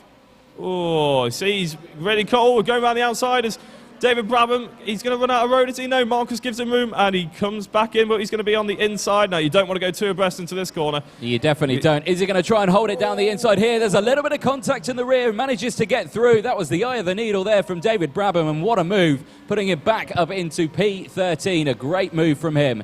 Here's a replay of what happened earlier on with Colin Talbot. Looks like he just made a mistake and ran off the track, so there wasn't any contact. And another mistake from Colin Talbot, as the replay renders as well slightly as they slowly disappear into the track. But yeah, that was another mistake from Colin Talbot there. Struggling with those tyres, and he's actually now in the pit lane as well. Yep, he's dived in as we go back on board with Marcus and David Brabham. So it's going to be an interesting race to see where on earth Colin might come out with the fresh tyres. He's going to have to do all that work again that for some reason he just kept slipping off the road. Again, another track limit for Marcus. He's going to be under the watchful eyes of race control very soon if he keeps making little mistakes like that. And you can see running off wide, he's not gained anything there as David Brabham down the inside of Lewis Higgs, getting up him into P11 now. That looked like a mistake under braking from Lewis, made that very easy for David. Yeah, I think Lewis just went in a bit hot. Maybe he's feeling the pressure of the two behind him. Just before, Marcus was putting him under a lot of pressure. And that mistake, as we see Dan McCauley, he's still latched on the back of that diffuser of Ben Bennyworth as well. So we're going to see potentially another move here, but I think Dan's actually doing the right thing, keeping that gap to within half a second, but making sure he's in that draft, he's not ruining his tyres, and he's making sure that he can maybe get them on the pit stops. Potentially so, you can see that. Of course, with this strategy, you want to pit at the same time as one of these guys, or is he going to try and get the jump on him? You know, if he's right behind him and he can get past and he knows that he's faster, you know, if he's just going to stay behind, that's going to be an easy position for him that he could get the potential jump on him. It's full of tactics at the end of the day, and I think he's done the right thing in playing the tactical game rather than just trying to outgun him on track, because it doesn't always work in your favour if you're trying to do that, and you don't want both of you to fly off, because Chris Wilson will be laughing at that point in third place into that A final. Exactly that. Not going to be making any moves though, making mistakes like that into turn 2 from Dan. A little late on the brakes, missing the apex by roughly about 2 miles, and managed to pull the car around onto the back straight. But you can see there, lost so much time from Ben Bennyworth there as they go through. Chris Wilson now, he's going to be seeing these two in his mirror, and he's going to be a little bit concerned, I would have thought, if they're catching up that quickly. The gap is down to less than a second for the first time in probably about 10 minutes or more, to be honest. And I don't think he should be worried. I can see why he might start looking at his mirrors, but the worst thing you can do is to start looking in your mirrors if you're in this situation, because he just needs to keep putting in his times. He's still on track ahead of the rest of them. Just keep plodding away, keep getting those apexes and making sure you're hitting those braking zones. Exactly that, yeah. If you do start looking behind, that's usually where you're going to end up, is behind. So, yeah, always look ahead, look at the guys in front and aim for them. It's Costas Avram in front, 5 seconds up the road from Chris Wilson. So there's a bit of a buffer between first, second and third. But then the battle for third place, that final spot for the A final, that's going to be the one. It's the one everyone wants on this grid, isn't it? And at the end of the day, Dan and Ben are probably the best place to try and give him a bit of grief about it. Stuart French, what a race though. He's right up there. 6.8 seconds ahead. He just keeps pulling that lead out. Costas doing all he can to try and keep that gap as well, but really I think Stuart's in the class of the field at the moment. Exactly that. It'll be great to see how well he does if he makes it to the A final. 31 minutes left on the clock as we're looking at Steve Burton here. He's under pressure now from David Brabham. David's managed to close that gap up as he's got the slipstream here. Are we going to see a potential move here into turn 3? It looks like he's a little too far back unless he does an absolute send it under braking, which he thinks better of. Or does he? He gets a great exit though. That is absolutely fantastic move of that. I mean, I can't see anything wrong with it, and yeah, that was brilliant. Very good. I wasn't expecting that, if I'm honest. So a great move from David Brabham there. Moving up now into P10. Next person on his list, Richard Charlesworth, who is some 2 seconds further up the road from him. Yeah, and as we cut back to Chris Wilson, that gap, since we last said it was within a second, it's touching on half a second now. He's edging him in, is Bennyworth. And Dan has brought himself back as well. In the next 20 minutes, this is going to be fascinating. I reckon these guys are going to close up. It's going to be quite tense for that third place. Effectively, this is the first place battle, because we know first place has gone at the moment. At the time stands there. Or is Dan going to make a move? Sorry to interrupt. Is Dan going to make a move into the third corner? Is he thinking about it? Oh, that is a move. Oh, good driver recognition there from Ben, making sure he had the space, but he also had the position still. You can't go too abreast into this corner, so that's good driver awareness, good racing all around from those two. It was very good racing. Mercedes v Mercedes here between these two, McCauley and Bennyworth, as they go through. Again, it was a very good positioning under braking, good spatial awareness, like you said, from Bennyworth there to keep those two going around the track. But again, all the time that they're doing that, they're losing time to Chris Wilson in front. If he's going to get the move done, he needs to do it. And that's exactly. It. I think it'd be interesting to see what the gap is between Ben and Chris now after that one little move, because I imagine it's gone back up towards the second mark. We see David Brabham he's behind Richard Charlesworth now. Yep, he's caught up very, very quickly indeed. He's all over the back of him, less than half a second between these two now. Are we going to see a move from David Brabham in these last couple of corners? This is a very tricky spot to overtake. It looks like he's a bit too far back unless we see a mistake from either driver, which potentially could gift. Oh, that is very wide. Yeah, track limits there from Richard Charlesworth. There's some bit of shouting in the background. Not sure what's happened, and here we go. Here's a big gaggle of cars. What's gone on here? Chris Wilson's gone into second. What's happened to Costas? Costas is still there. Oh, is he pitted for tyres? My apologies, I was about to get really excited. So there we go. Costas pitted for tyres, but that's allowed these guys to close up. I believe they were just getting past Jack Churchman there, who was getting involved and getting a little bit in the way of this battle. And these guys have managed to concertina right up. So you said 20 minutes, we got it in 5 minutes, and here comes Ben Bennyworth with some pressure down the inside from Dan McCauley. Dan McCauley getting the job done. Ben Bennyworth moving back down into P4. Now they're side by side going into the penultimate corner. Is it going to be a pit stop for Ben Bennyworth? It looks like he is committing to the pit lane. Yes, he is. And so is Ben Chris Bennyworth Wilson. and Chris Wilson both pitting. Dan McCauley up into P2.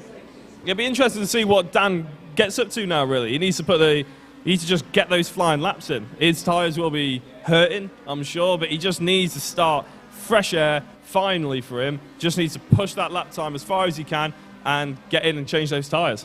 Yep, this is going to be great news for David Brabham as well, because, of course, he pitted really early on in this race, so he's got a fresh set of tyres. They are a few laps old now, but they're fresher than these guys, so he's not going to be pitting now. He's going to manage to jump up a few positions, and now you can see there, he's up into P8.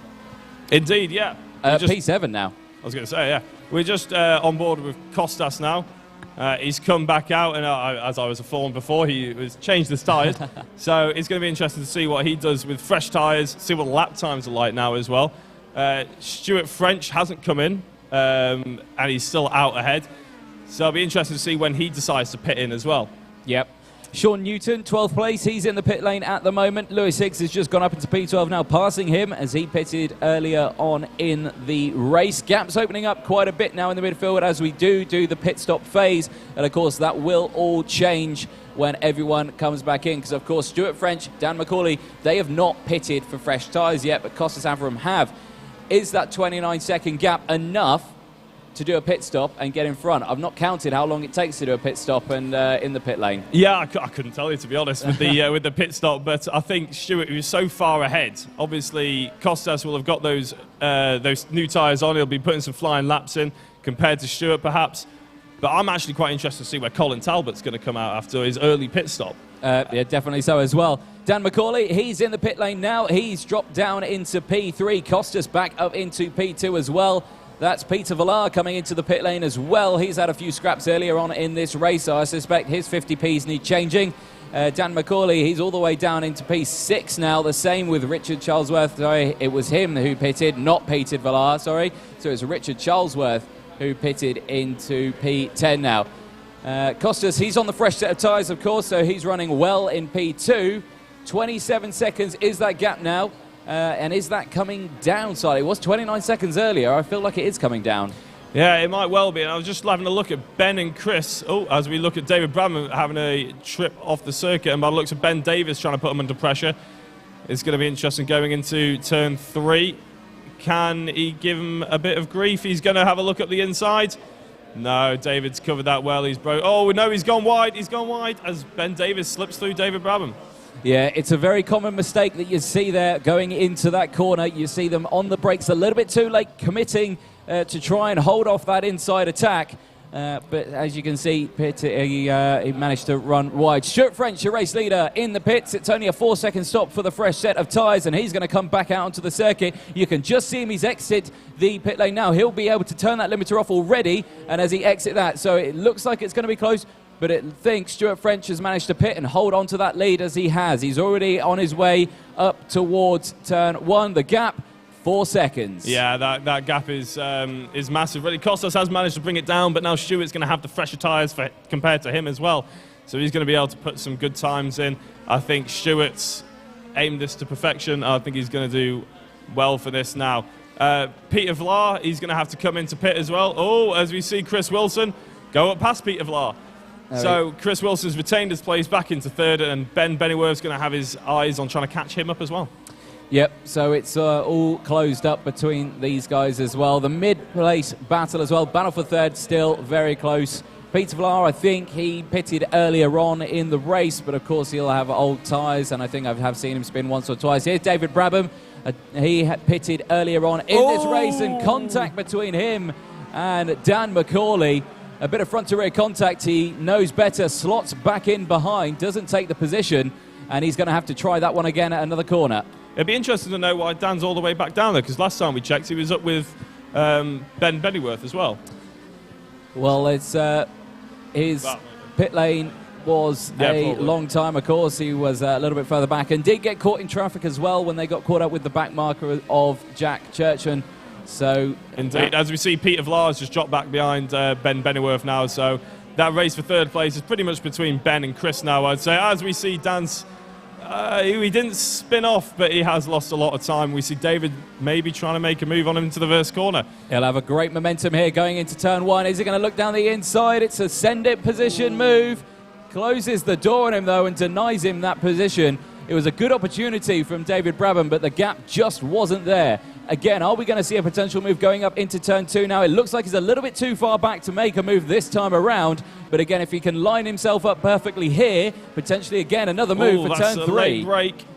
It's good round the corner. He's very good on the brakes. Is he still close enough here? I think he just couldn't manage to close that gap enough, though, into turn three. Yeah, I think Dan's going to be all right unless he tries a really late lunge here, David. We've seen it in the last lap.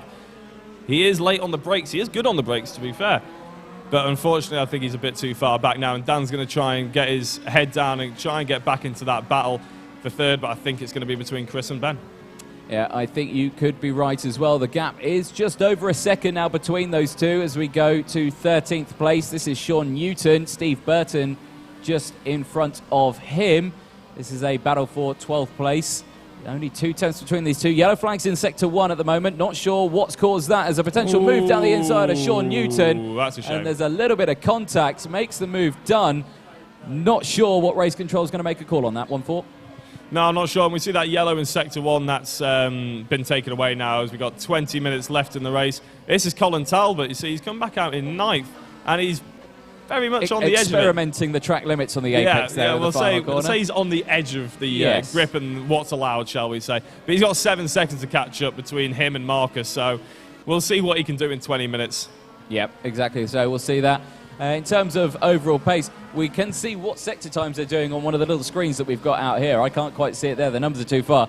What's Colin doing compared to Marcus in terms of sector times? So Marcus is actually 2 tenths up into sector one. He's 2 tenths up in sector three though, and in sector two, sorry.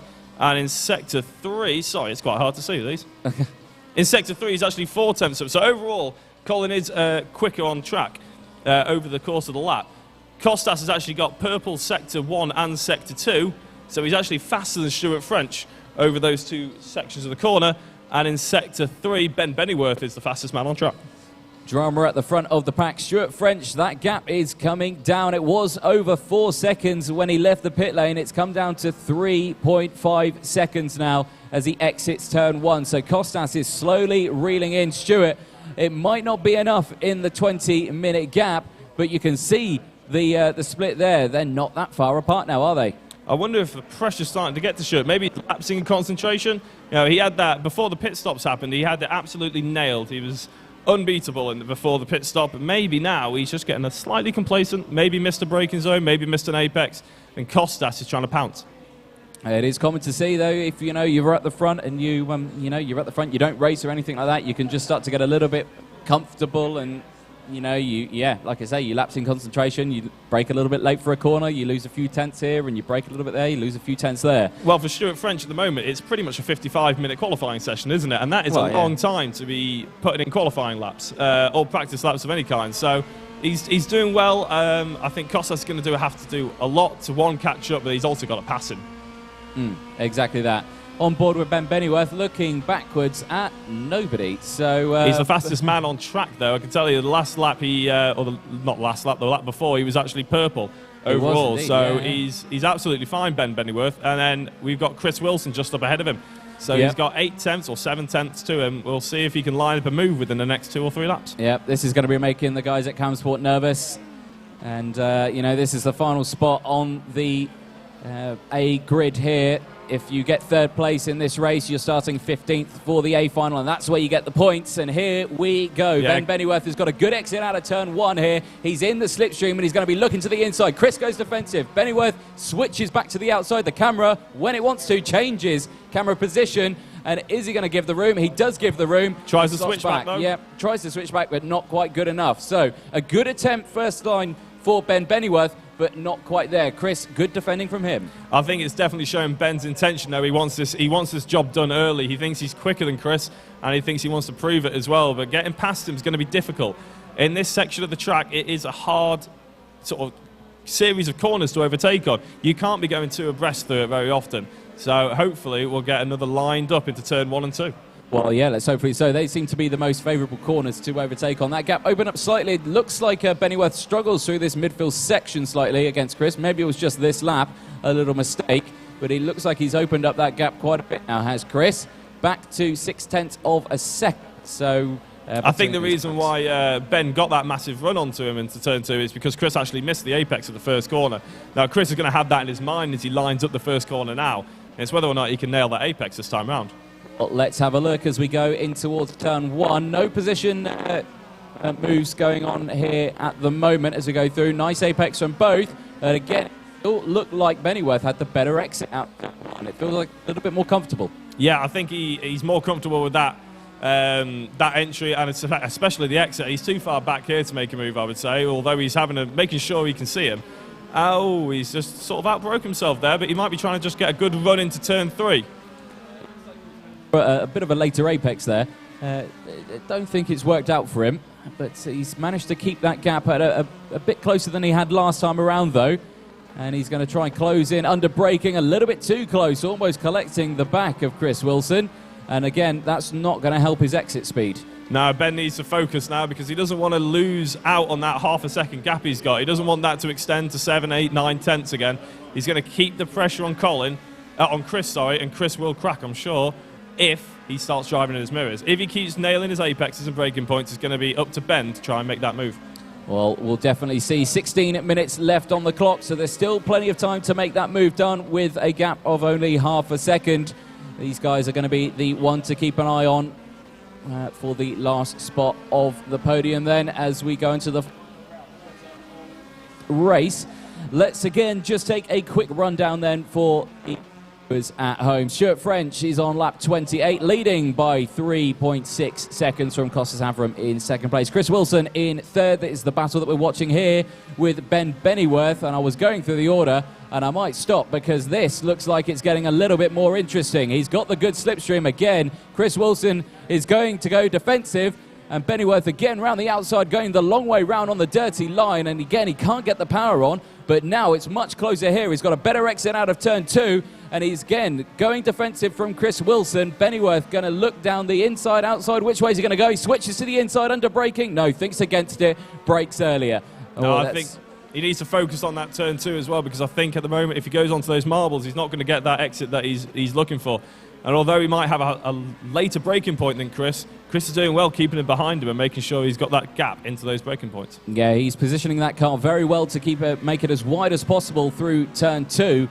And that's the ideal thing that you want, because it's very common for drivers to get the switch back through that corner. We've seen it in every form of motorsport at that corner that comes to this track. Indeed, yeah, but I'm just having a look as well. If you take a quick break from these guys, Stuart has actually extended. Well, he's up to about 4 seconds on that gap to Costas. So Costas isn't catching as much anymore. Stuart's managed to get this control back. Yep, exactly that. We've just crossed over the 15-minute mark. And all eyes on the final place for the A final. It's the third place battle, and it's the moment that we want, and very late on the brakes for Ben Bennyworth, and that's the end of that. The gap's massively opened up now, over a second, and that was just Ben Bennyworth. A lapse of concentration on the brakes, missing the braking zone, and luckily not collecting Chris Wilson. No, but as you just said, there's 15 minutes left, and I'm sure he'll be able to get that gap back down if he really focuses and makes sure he's hitting his apexes, as he just did in that corner as well. Chris will be breathing a bit of a sigh of relief because he was probably feeling the pressure a bit, and now he might have a lap or two where he can breathe and get composed again. Yep, definitely so. 14 minutes, 10 seconds on the clock then. I tried to do a rundown on the order, and I got interrupted, I would say, from these two battling away. But the sort of interruption you want, though, I'm guessing. Yeah, sort of interruption you want, but as these guys have slightly calmed down just for the moment, let's go through that order then. Stuart French in first place, Costas Avram, whom we're looking at here in P2. Chris Wilson in third place, Ben Bennyworth in fourth. Ben Davis, he's in fifth place at the moment, a couple of seconds down the road and closing in on those two battling. Dan McCauley in sixth place with David Brabham in best position so far in P7. Marcus Trofmanov is in 8th place at the moment with the recovering Colin Talbot up into P9 now. Peter Vlaar, he's in 10th place with Richard Charlesworth hot on his heels. A few seconds behind them in P11. Sean Newton in 12th. Steve Burton in 13th place. Lewis Higgs in 14th. And Jack Churchman rounding out your 15-car grid, one lap down from your race leader at the moment. Yeah, and as we've been doing that rundown, Ben has actually got the gap back down to 0.6 of a second, so he's not far away from being exactly where he was moments ago. I don't think there's much doubt that the fact that Ben is the faster man on track at the moment. It's just whether or not he can get past Chris and then see what happens when he's actually in front, because that's when the pressure's on. Third place, remember, is the route into this A final. Definitely so. Ben Davis, though, we're watching him now as he's closing in on these two who have been battling away. He's only 1.5 seconds away from Ben Bennyworth. He's going to want in on this battle, and of course he was one of the quicker qualifiers with just one of the spins earlier on in the race that he had, which is what caused him to be in this position. Indeed, yeah, and I'm sure Ben Bennyworth won't be thanking Chris for backing Ben Bennyworth into Ben Davis. There's a lot of Bens, but keep with us, as he's going to be just under a second and a half gap now. So hopefully, fourth place Ben Bennyworth is going to be getting ahead of Chris Wilson sooner rather than later, or Chris is going to have to back him up into Ben Davis to try and give himself a bit of a gap. Well, let's see what plan he comes up with. 12 minutes to go, not much longer left. It's only going to be a few laps. We're on lap 31 at the moment, and all eyes on this because this battle's getting a little bit heated at the moment. Back marker of Lewis Higgs up ahead. He's going to be playing a pivotal role in this moment. Blue flags will come out, and of course drivers do have to give way to lapping cars, but it is of course all up to the lapping car, the faster car, to get past without incident. So that is the rules for these guys, and let's see how they go on with that. Yeah, just before we might see another move, I can't wait for the A final if it's anything like this B final as well, because it's been thrilling stuff. And especially if some of these guys are in the mix, it'll be even more exciting. As we see, Ben doesn't look for the move this time, probably quite wisely. He was a bit further back, and he definitely needs to make sure he picks his moment now, because he can't get sucked into a battle with the position behind.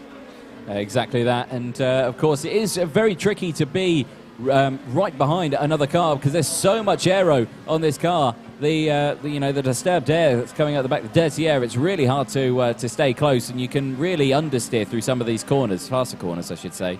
Yeah, definitely. I think as well, Chris has been in the more difficult position for the entirety of this race against Ben, but now as Ben Davis catches up, Ben Bennyworth's actually got the more difficult position. Oh no, it's a spin just in front. It's not one of the lead guys. It was Lewis Higgs, the backmarker in 14th place.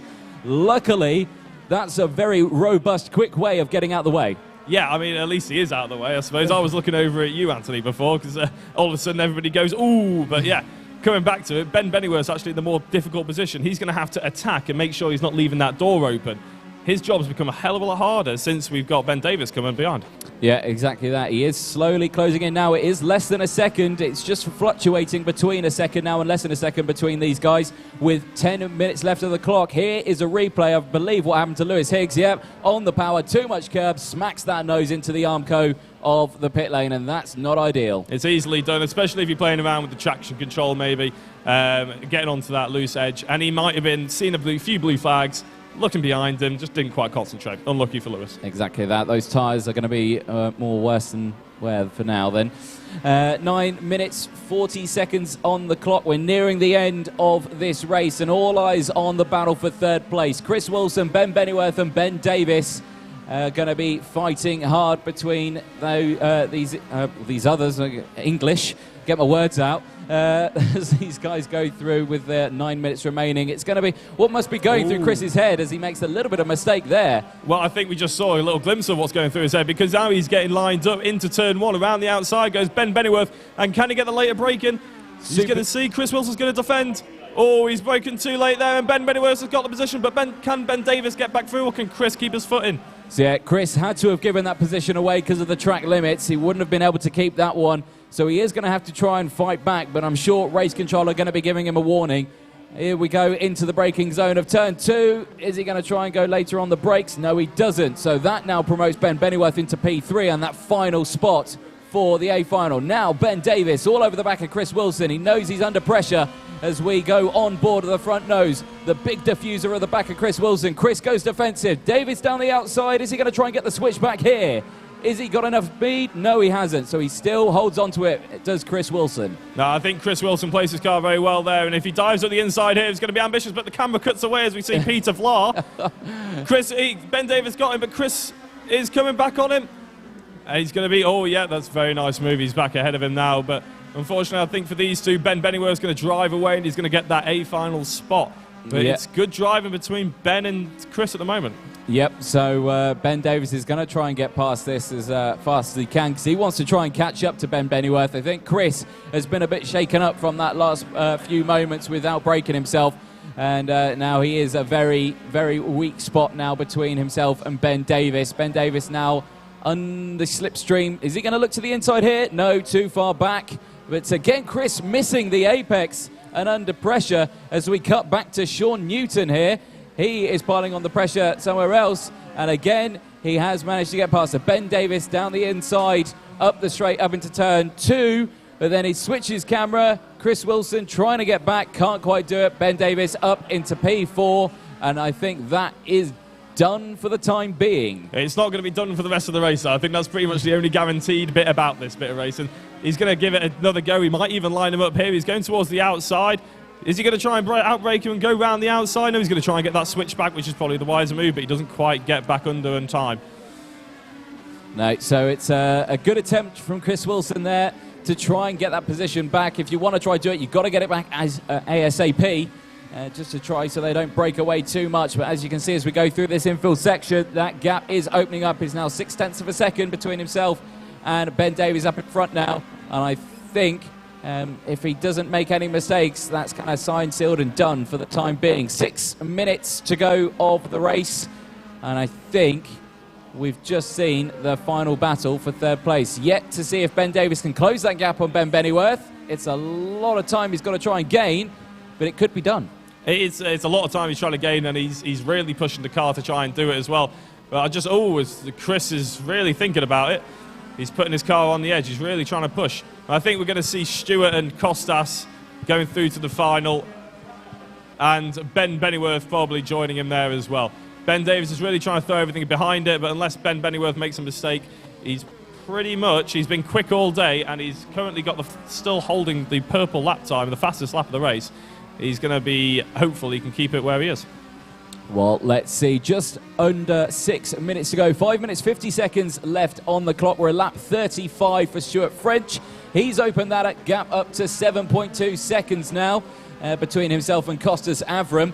And these guys, he's still right on the back of him, isn't he? It doesn't look like Ben Davies is managing to break away. Chris wants to try and get that position back, but time is slowly running out and he's not making that much progress at the moment.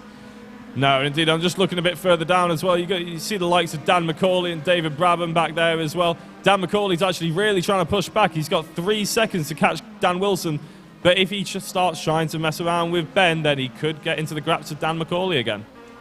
Let's see, keeping an eye on the drivers a little bit further behind in terms of 6th place, Dan McCauley. He's, I believe, managed to close up 10 seconds between these guys because they've been battling. You can see them in the background, that green Mercedes trying to close in on these two, on this BMW battling with the Audi. And we can see what happens. Well, actually, they're 2 BMWs, I think. So there we go, me getting my cars wrong.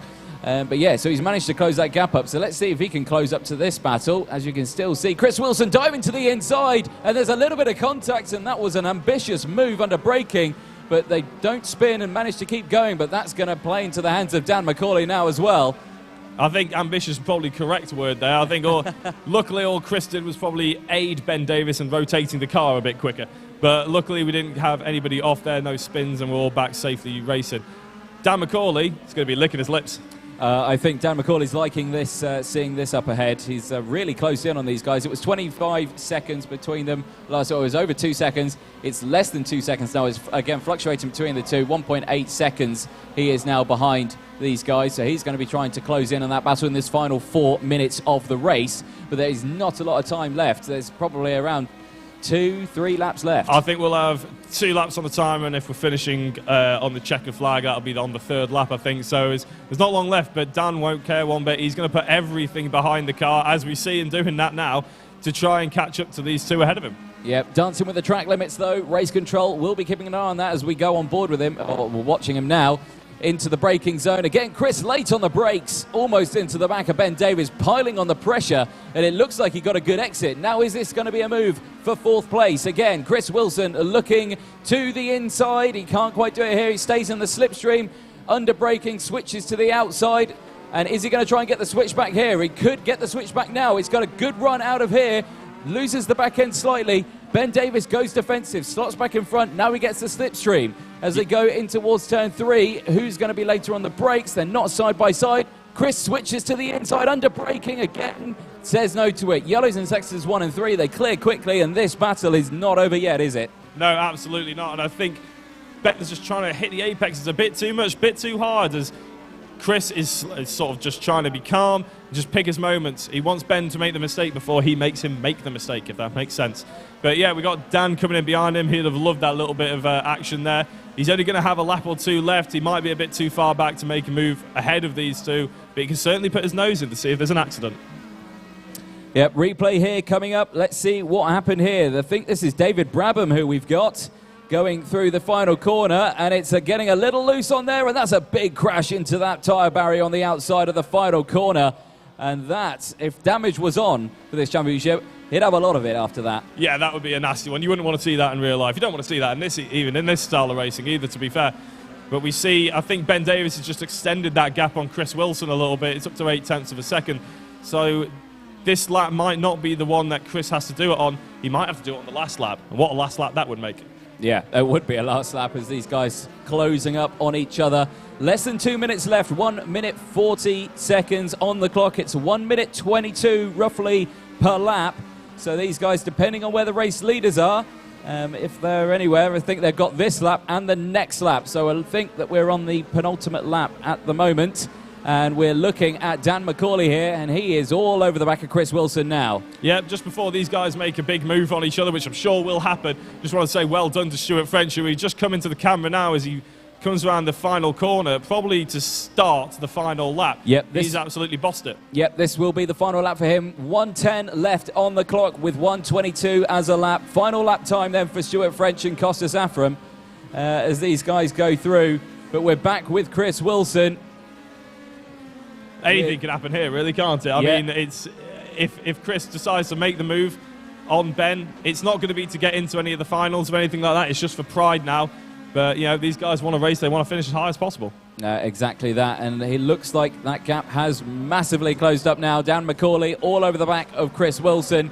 He's not going to benefit anything from doing it. But, of course, like you say, pride will, I'm sure, overcome. And he'll want to get that position as we go up the hill now towards turn 2. 30 seconds left on the clock as we go up into turn 2. Chris Wilson goes slightly defensive.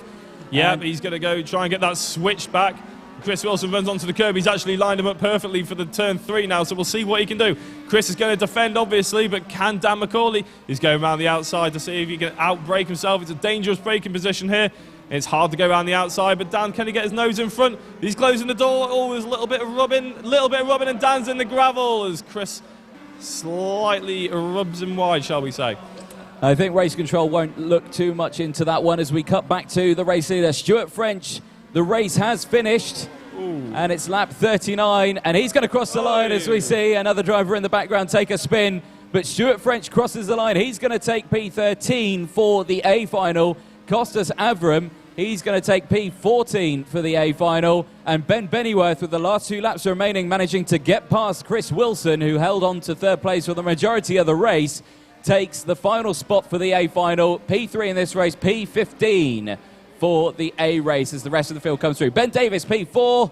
He held on to that one. Chris Wilson managing to keep Dan McCauley at bay. And here comes the next battle. It's Peter Villar and Colin Talbot looking to the inside. It's not over yet. Colin's gone wide, and he can't take that position. A good effort, though, from Colin. I mean, all round, it was a difficult race for Colin, let's face it. But I think all round, all positions on the field, that was a fantastic race. I mean, well done, Stuart and Costas. I think they bossed it.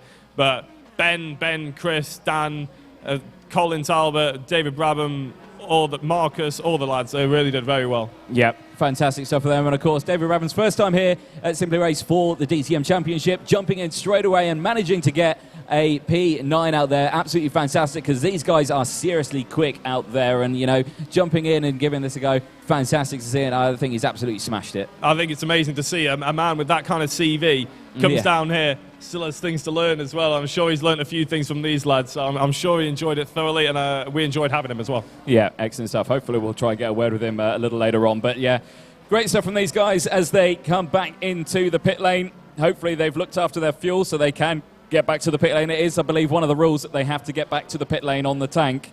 So that's an interesting one, yeah. If they cross the line and then run out of fuel, I think they get a penalty. So they need to make sure that that's actually they take that into consideration then as well, because I probably wouldn't. I'd probably forget about that as a driver. Yeah, you just be like, come on, I've only got like five bits of a tank left and managed to get through. But no, fantastic stuff from that. Well, the B race is over. We're heading to the A race shortly, and we'll try and get some driver interviews for you as well. In the meantime, my jaw needs a bit of a break. So I think I need a drink as well. Yeah, so I think we'll cut to a venue camera. We'll have a small intermission, and we'll be right back in just a moment with some driver interviews. Stick around.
So just turning the microphones on. There we go. Back with our third place man from the B race, Ben Bennyworth. Ben, that was an exciting race to the end, really, wasn't it, for you? Yeah, knackering, I'll tell you that.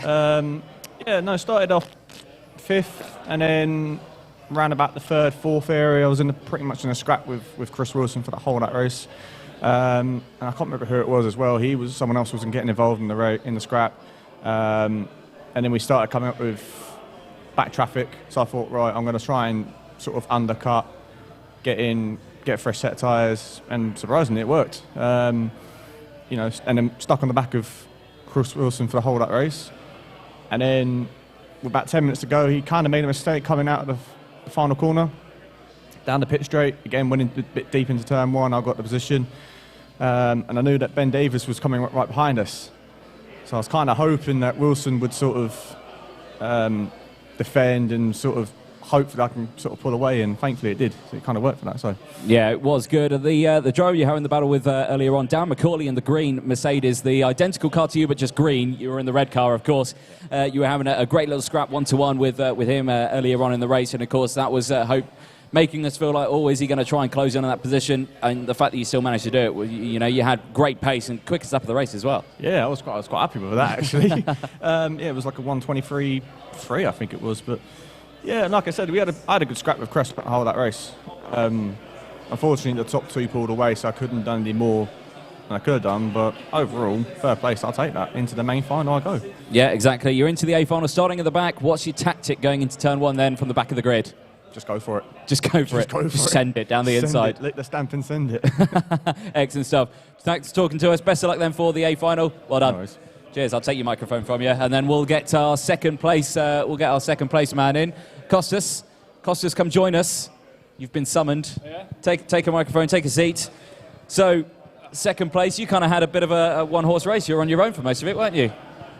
Quite lonely out there today. 55 minutes on your own. Talk us through, because when you're on your own, the biggest thing that could happen is you getting a little bit complacent with yourself and making a little bit of mistakes here and there and losing time. But we generally didn't see that from you. You were kind of on it throughout the whole thing.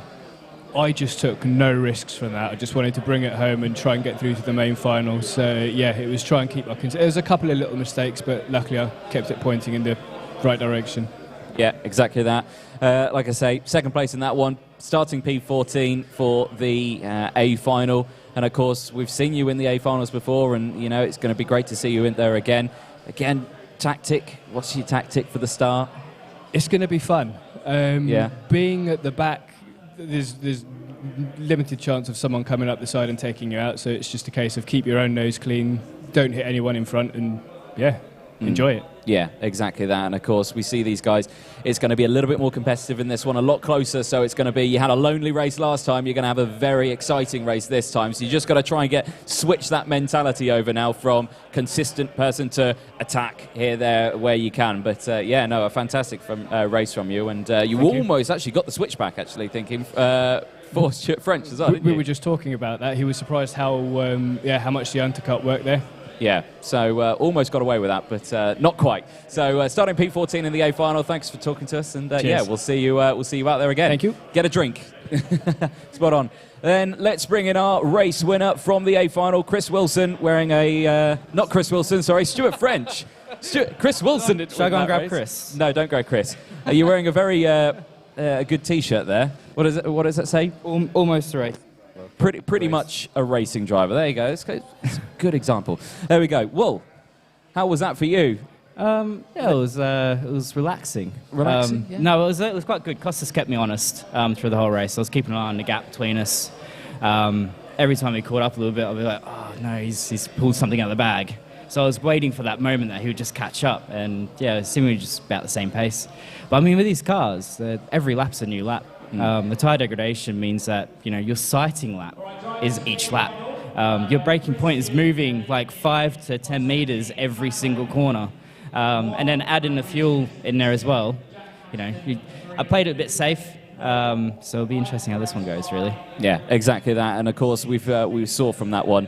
We were speaking to Costas. He said he had a lonely race. Yours was also lonely. You've gone from that mentality of consistency, just staying in front, not making any little mistakes. Now you're going to be starting P13. You're going to have a full grid of cars in front of you and guys behind you as well. I mean, different strats. I mean, me and Sean were only, like 500ths off each other in qualifying, so, I mean, it's going to be a close race. Yeah. So, yeah, it'll be very different from the lonely Group B race I had just then. Yeah, excellent stuff. Well, I think they're calling you to the Sims now for your A final. You've not had much of a break, and you're jumping back in for another 55 minutes, aren't you? So make sure you get a quick jump in the toilet, I think. So I think... Yeah, we'll go and have a drink break first, and then, Yeah. let's do it again. Excellent stuff. Well, Great. well done for your win, and Cheers. hopefully we'll see you on the podium again in this one, maybe.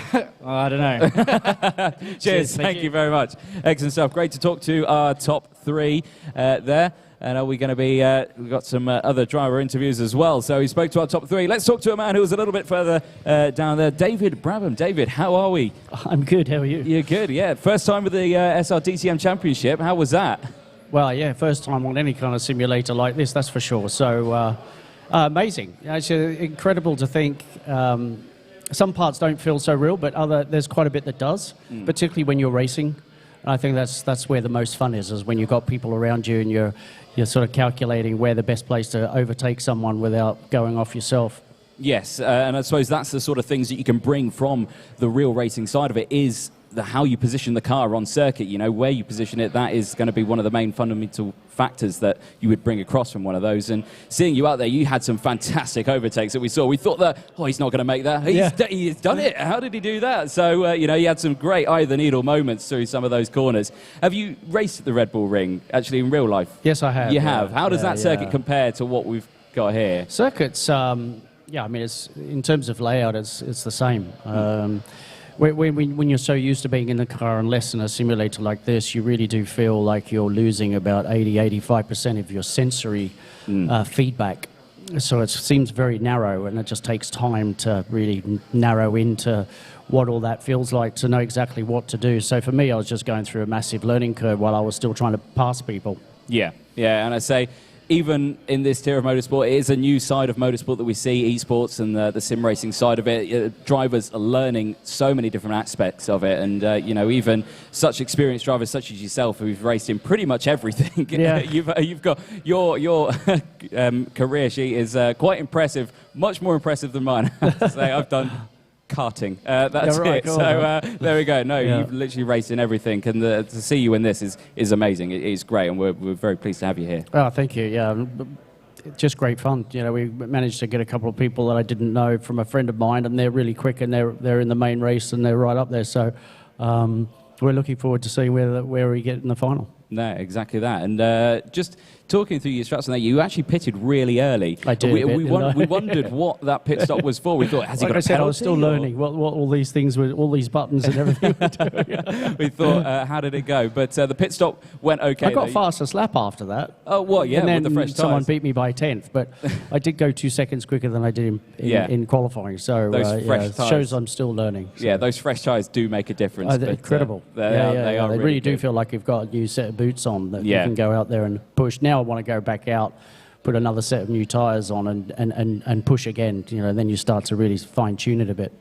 It is really good, and seeing it out there, the DTM cars, fantastic, high aero cars as well, really fly around some of those corners. You must be used to that with some high aero as well, shouldn't you? Yeah, so some cars a little bit more, but it's really just getting used to that sensation you get when you're on a simulator. Again, that feedback is a lot less than the real deal. But but you just spend more time on it. You start to get used to it. Then it becomes more normal. But I haven't got to that stage yet. So Yeah, no, with the real side of it, it's all through the backside and feeling it through the seat and everything like that. You don't get that in here. You have to really feel it through the wheel itself, and that's the pivotal moment where you could go into a corner, goes a little bit light, so you know the back's stepping out on you, and it's just those fine movements. Well, I used to do quite a lot of simulator work in terms of car development and tyre development about 10 years ago on the worst simulator. So we were doing the Honda Acura program in America. And I spent a lot of time in there, and then you get really good at it. And then I haven't really been back in simulators for about 10 years, so I Really? feel pretty rusty, yeah. So first time in 10 years, you've not done bad. That was so okay, yeah, there we go. So no, excellent stuff. Well, great to talk to you. Great to have you on this one. I think we're going to get the A race going away in just a moment. So we'll cut to that. Great to talk to you. Thank you. Cheers. Thanks for very having me. much. Bye. David Brabham there, and we'll cut over to the A final in just a moment. I think they're going to be starting their flying lap at the moment, which they are. Joining me back in the commentary box, Hello. Jack, I've rehydrated. You've rehydrated. So did I in that small gap that we had, and we're back for the A final. Now we're going to be starting the formation lap. As you can see, drivers pulling away. Christian Kelly starting on pole position, 4th place in the championship with 100 points to his name. Matt Webb starting in 2nd place, and Matt Richards in 3rd. Jack Ashton, he is the man who we were hoping who was going to improve and try and cut in front of these guys. He is in P4 at the moment, but he has managed to stay in front of Luke Bennett. The championship leader is in 5th place. Now, it was after that disqualified lap, wasn't it? It was after the disqualified lap, yeah, and that's what we were talking about with the race control. We're looking at those track limits. If you go over those yellow lines, Will Tregerth, a very skilled racing driver. You know, he's raced in the ADAC GT Championship as well, and the Audi R8, and he also races. Been all over. He's been all over. Yeah, he's a Nürburgring specialist, I would say. I know about the first 5 corners of the Nürburgring, and then I get lost. I don't even attempt it. Get confused. But yeah, formation at that time. Chris Wilson, Sean King, who we're looking at now. I'm still in the B race here. Sean King in the very bright green and black DTM car there, going through turn 3. He is in 12th place at the moment. He was originally at the back of the grid for the A final, and of course Stuart French, Costas Avram and Ben Bennyworth, the 3 drivers promoted to the A final there at the back of this race, who are now going to have to do that race all over again. I know. What a pain, though. It could be worse ways to spend a day, couldn't there? Oh, exactly. If we're talking about championship, though, the people you've got to look out for are Jack Ashton in 4th, currently 3rd in the championship, but the highest placed championship potential winning driver on this grid at the moment. And then behind him, you got Luke Bennett after that disqualified pole time. And then you got Matt Gudger-Scott as well, going in 9th at the moment. Now, we heard from Matt before, and he was very disappointed. He's hopeful that the race sort of it blends in and he gets used to it all a bit better, and he maybe takes advantage of some mistakes up front. But we're going to probably see a few less driver errors in this race, considering this is the A final. We're looking at the best of the best right here. It is, yep. This is the feature race then of the day here at Race, the DTM Championship, the final race of the 2019-2020 season for the Simply Race DTM Championship. 15 cars on the grid for this A race, and it's going to be a belter. It's incredibly close at the front. Potential of 4 drivers in for the chance of winning the championship, and this is one of them. Christian Kelly starting on pole position here at the Red Bull Ring. 8 corners, I should say. 6 seconds on the clock until we get the countdown. 3 red lights are on. They go green and we're away. It's a great start from Christian Kelly, a great start from him as well as we go through. Everyone getting defensive. Jack Ashton right to the inside now as he tries to go down the inside into P3, which he manages to do so. Christian Kelly runs wide already on a track limits, and Matt Webb up into 2nd place, and Jack Ashton up into 2nd place now. So Jack from 4th to 2nd place. What a move. Here comes Luke Bennett as well, down the inside of Matt Webb into the braking zone of turn 2 as they shake the camera as they go past. Jack Ashton under braking, under pressure as well from Matt Webb round the outside, and it's a good exit out of there, and there's contact further back. Who's involved? And I believe it's Luke Bennett, our championship leader, down in place, and this is what happened last time around at Brands Hatch at the start in the first corner. He got collected and he went to the back of the grid. We had a great recovery ride, and this is potentially going to shake the championship up because Jack Ashton is in prime position now to take. We need to do the maths. Here's a replay of what happened. Right, okay, so it was 3 cars into 1 corner. It wasn't going to happen, and slots back into position. There is more contact further back. I think that is Victor Tizzon and Stuart French, so your race winner from the previous race in a major accident now in the midfield section, dropping back as we still look at Luke Bennett, now up into 13th place. There's a slight break away from the championship as well. Costas finishing 2nd, up to 7th in this race. Fantastic start from him. But we see Christian Kelly up top, Jack Ashton, can't believe his luck probably, as Matt Webb, Ivan Barrett, Matt Richards, Edmund Trevelyan, Costas, Ben Brown, and Matt Gudger-Scott is all the way down in 12th, as we see as well. We haven't really seen what's happened to him, but hopefully we can get a replay. No, back to the front of the grid, though, and this is where all the action is. Jack Ashton pulling to the outside now for the lead on Christian Kelly. Who's going to break later? It looks like Kelly breaks later. Is he going to try and get the switch back? No, it's great defensive driving from Kelly. Slots back in. Now we go into turn 3. Who's going to get the run into this one here? Jack Ashton all over the back of Christian Kelly. He switches back to the outside. He's trying to throw the dummy on him. Is he going to try and go the long way round here? Under braking again, Christian Kelly manages to defend that and make that car as wide as he possibly can. What a move from him. Yeah, Jack Ashton, he really wants to get into first place and drive away here as he sees all his championship rivals slightly further down the field. He needs to take full advantage of this, but Christian Kelly's doing an excellent job of placing his car right where Jack doesn't want him to be. And Matt Webb doing a good job as well, making sure he's not collecting any contact, but he's there just mop up any mistakes. Yep, Jack going defensive now on the inside into the penultimate corner. Matt Webb's going to have the optimal line through here. He runs slightly wide, though, onto the entry. He's not going to be able to make any move here as they go through the final corner back onto the start-finish straight. Track limits there from the man in 5th place. Matt Richards, he's making a little bit of a mistake there. Yellow flag in Sector 3. It clears quickly, so someone's run a little bit askew from the circuit. But this train of 5 cars for the lead is heating up, really, isn't it? Well, I think if you're thinking of Jack Ashton, he might be thinking, I need to get into the lead, but really, he just needs to calm it down. Matt is a long way back, and Luke is a long way back. We will do the maths as soon as we can. Oh, there's a big lunge there, and it's not gone well at all. Who was that? I think that was Ivan, who's made a huge mistake and collected. They're still going at it as well. No, he's going to go round. Hopefully no one collects him. That's not what we want to right see. in the middle of the corner. We'll have to get out of the way there. It's an unsafe rejoin onto the circuit, collecting other drive. The man who's made the most out of this, Costas Avram, from 13th place on the grid, or 14th place, I should say, up now into P5, and he's looking for some decent points here, maybe even a podium. It's a stunning start from Costas, considering he's in the B final as well. I mean, fair play to him. He's got Edmund ahead of him, Matt Richards, Jack Ashton, and Kelly. But he's also got Matt Webb, who was, sitting in 3rd and looking like to mop up some good points. But now he's going to have to get past Costas. All eyes are going to be on Luke Bennett. He's up into P10 now in his recovery drive. He's going to be wanting to get up into at least 5th place or 4th place if he's in any contention of holding on to this championship. Costas running wide onto the track limit, switches over the circuit, almost cuts the nose off the man behind of Matt Webb. Matt Webb goes to the outside now. Who's going to break later as they go through?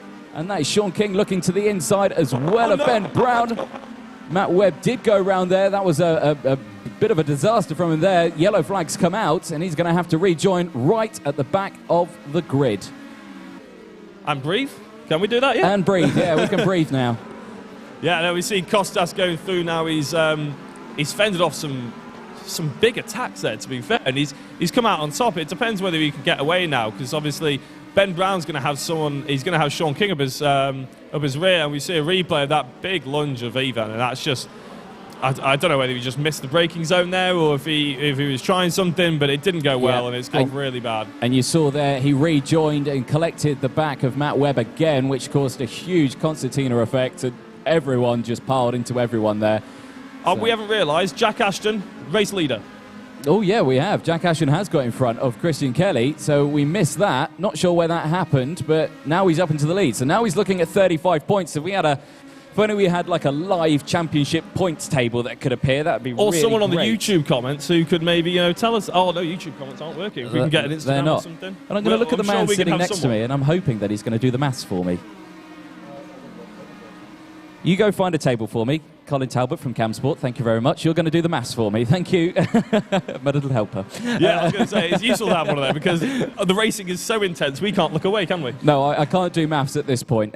So Jack Ashton then leading the way. Lap 5, 7/10 of a second clear now from Christian Kelly. Matt Richards holding on into 3rd place. It's all going to lie really on where Luke Bennett can go. As it stands at this moment, Jack Ashton will win the championship if Luke Bennett stays in P9. If Luke Bennett gets up into P3 or 4, it's going to be either joint on point or Luke Bennett's going to have it if he's 3rd. It's one of those. I know it's a bit fuzzy. I think it's roughly around that mark. Yeah, I can guarantee that if it stays as it is, Jack Ashton wins the championship, which is massive, really, compared to where he started the day in. Well, yeah. third to first it's impressive. in one race, and all because of something like that. There's a yellow in Sector 2, though. We wonder to see what that is. Luke Bennett's actually got his way back up to 9th, so he's not going to hang around, Luke. He's clearly very quick. Oh, Luke is very, very quick out there. Of course, he was on pole position in the qualifying, but of course he had his lap taken away due to track limits. Indeed. Maybe that will affect how he drives now in the race, because obviously he doesn't want to get a penalty, and he's using right to the edge of that red curb, isn't he? They are allowed to use that red curb. It's only when they go onto the green. If they stray onto the green Astro, that's where the penalty comes into effect. As you can see here, though, under braking in towards turn 1. He's got Ben Bennyworth just ahead of him as well, as we know well from the B final now, really. So all round, the B final lads, apart from Stuart French, unfortunately, have had a good start in this race. Yes, a very good start, of course. Kostas up into P5. He's probably got a huge grin on his face, I would say. Luke Bennett, then. Well, it looks like we might have some points coming back. Are you going to work it out now for us? He's going to work it out now. Sorry, so he's got the points. I was a bit premature there. Yeah, he's going to work it out. You should have grabbed a pen as well. Yeah, get a pen. Excellent. 47 minutes left on the clock. Then we have only literally just started this race. And oh no, there's mistakes further up. That's 2 positions straight away for Luke Bennett. Now I'm to P7. I'm not sure what happened. Sean King and Ben Bennyworth were involved. I'm not sure if it was a case of follow the leader and go off. And I think Matt Goodger-Scott was involved in that as well. So hopefully we'll try and get a replay of that if we've got it and try and see what happened there, because that has massively gifted Luke Bennett now into P7. So yeah, I don't think they'll be getting a Christmas card from Jack Ashton anytime soon, because I'm sure that's 2 places he didn't bet he would get so quickly. No, exactly that. And Luke's got a clear bit of track now in front of him. He can really kind of reel in Ben Brown in front, which I'm sure he will do. Here's a replay then of what happened into turn 3. Sean King at the front, outbraked himself. Yeah, Driver behind, outbraked himself, followed him through. So a there bit of we go. sympathy spin almost there, we could say. Not quite spin, obviously, but it's unfortunate that those 2 went off there. So no contact, but of course they lost up the tyres. Now the point system is right there. There we go. We're helping you out here, Colin, while commentating. Be grateful. 45 minutes on the clock, and Ben Bennyworth, who we're looking at here, he's got pressure in front and behind at the moment. It's just over a second each side, or less than a second now behind. That's Matt behind him as well. Matt Goodger-Scott, as I will get his name right fluently one of these days. But Matt Goodger-Scott just behind him, hoping to make up some places and some desperately needed points, unfortunately, from this position. As he sees Luke Bennett trying to stride away from him, he's going to need to get past Ben as soon as he can. Well, yeah, of course, because obviously in that battle, if Matt Goodger-Scott gets at least 1 point more than Luke Bennett, he will be in front of Luke Bennett in the championship. There's only 1 point between them. But of course, with them being this far down as well, Jack Ashton's going to be jumping the both of them. Yes, I'm sure Colin will be able to tell us that for sure in a minute. Yeah, but Jack, unlike Stuart French in the first race, we don't see Jack pulling away from Christian Kelly as much, or Matt Richards. So the front 3 are also quite close together. They are indeed. Great battles all the way through this pack. I'm amazed to see how much contact there was in those first couple of seconds. We usually don't see that within the A group. They're usually pretty respective and don't do that. But, of course, these corners are so tight that, you know, when you want to make the apex, you're going to try and hit the apex. Oh, as we see, as one goes wide, that's Ben Bennyworth going slightly wide. Maybe he had a quick look at his mirrors as Matt showed his nose. To be fair, Ben gave him room, and now Matt's going to try and line up the inside corner for the 3rd. Can he make the apex in the braking zone? We're going to have a look. It's a late break. Ben's giving him the room, to be fair, but he wants to cut back as Matt might go wide. They do get the cut back, but Matt's going to have the inside for the next corner. You can't go too wide into the next corners, but Ben looks to have his nose in front. He's going to shake him off, can he? Ben is ahead of the Matt, and that is Matt trying to make the move, but not quite making it stick quite yet. So looking at the points, so we've done some maths then. So if Luke Bennett finishes P7, which he currently is, he'll get 27 points and he'll finish 2nd in the championship. He'll get 23 points. And talk us through what's While happening. you do that, I'm just going to say that Kostas is trying to line up and move to go into 4th on Edmund. He's going to try into the first corner. Can he brake later? No, he's not going to try it. Is there a little bit of contact? He goes over the curb on the apex, but straight round the outside goes Ben Brown, and that is a great move. But Costas is going to have the inside for the third corner. Luckily enough for Edmund, he might be able to pull away from this, but Costas is under trouble here as Ben gets his nose ahead. And he's got that corner there. Luke Bennett's obviously licking his lips at this. He's going to try and get past as quickly as possible, but he gets put wide slightly by Costas. They're going to have to be slightly careful now. No one wants to see a spin at this stage of the race. Definitely not. 43 minutes left, and Costas, like you say, under pressure from the recovering Luke Bennett, who is very good at recovering, of course, as we saw at Brands GP. So we want to see how quick he can get past Costas, but Costas is not making it easy. Luke Bennett still in 7th place at this rate. Looking at the points that we've got here at the moment, he will finish 2nd in the championship. As we see Matt Richards flying around there, and Christian Kelly just ahead of him as well, and Jack Ashton pulling a little bit further ahead perhaps as well.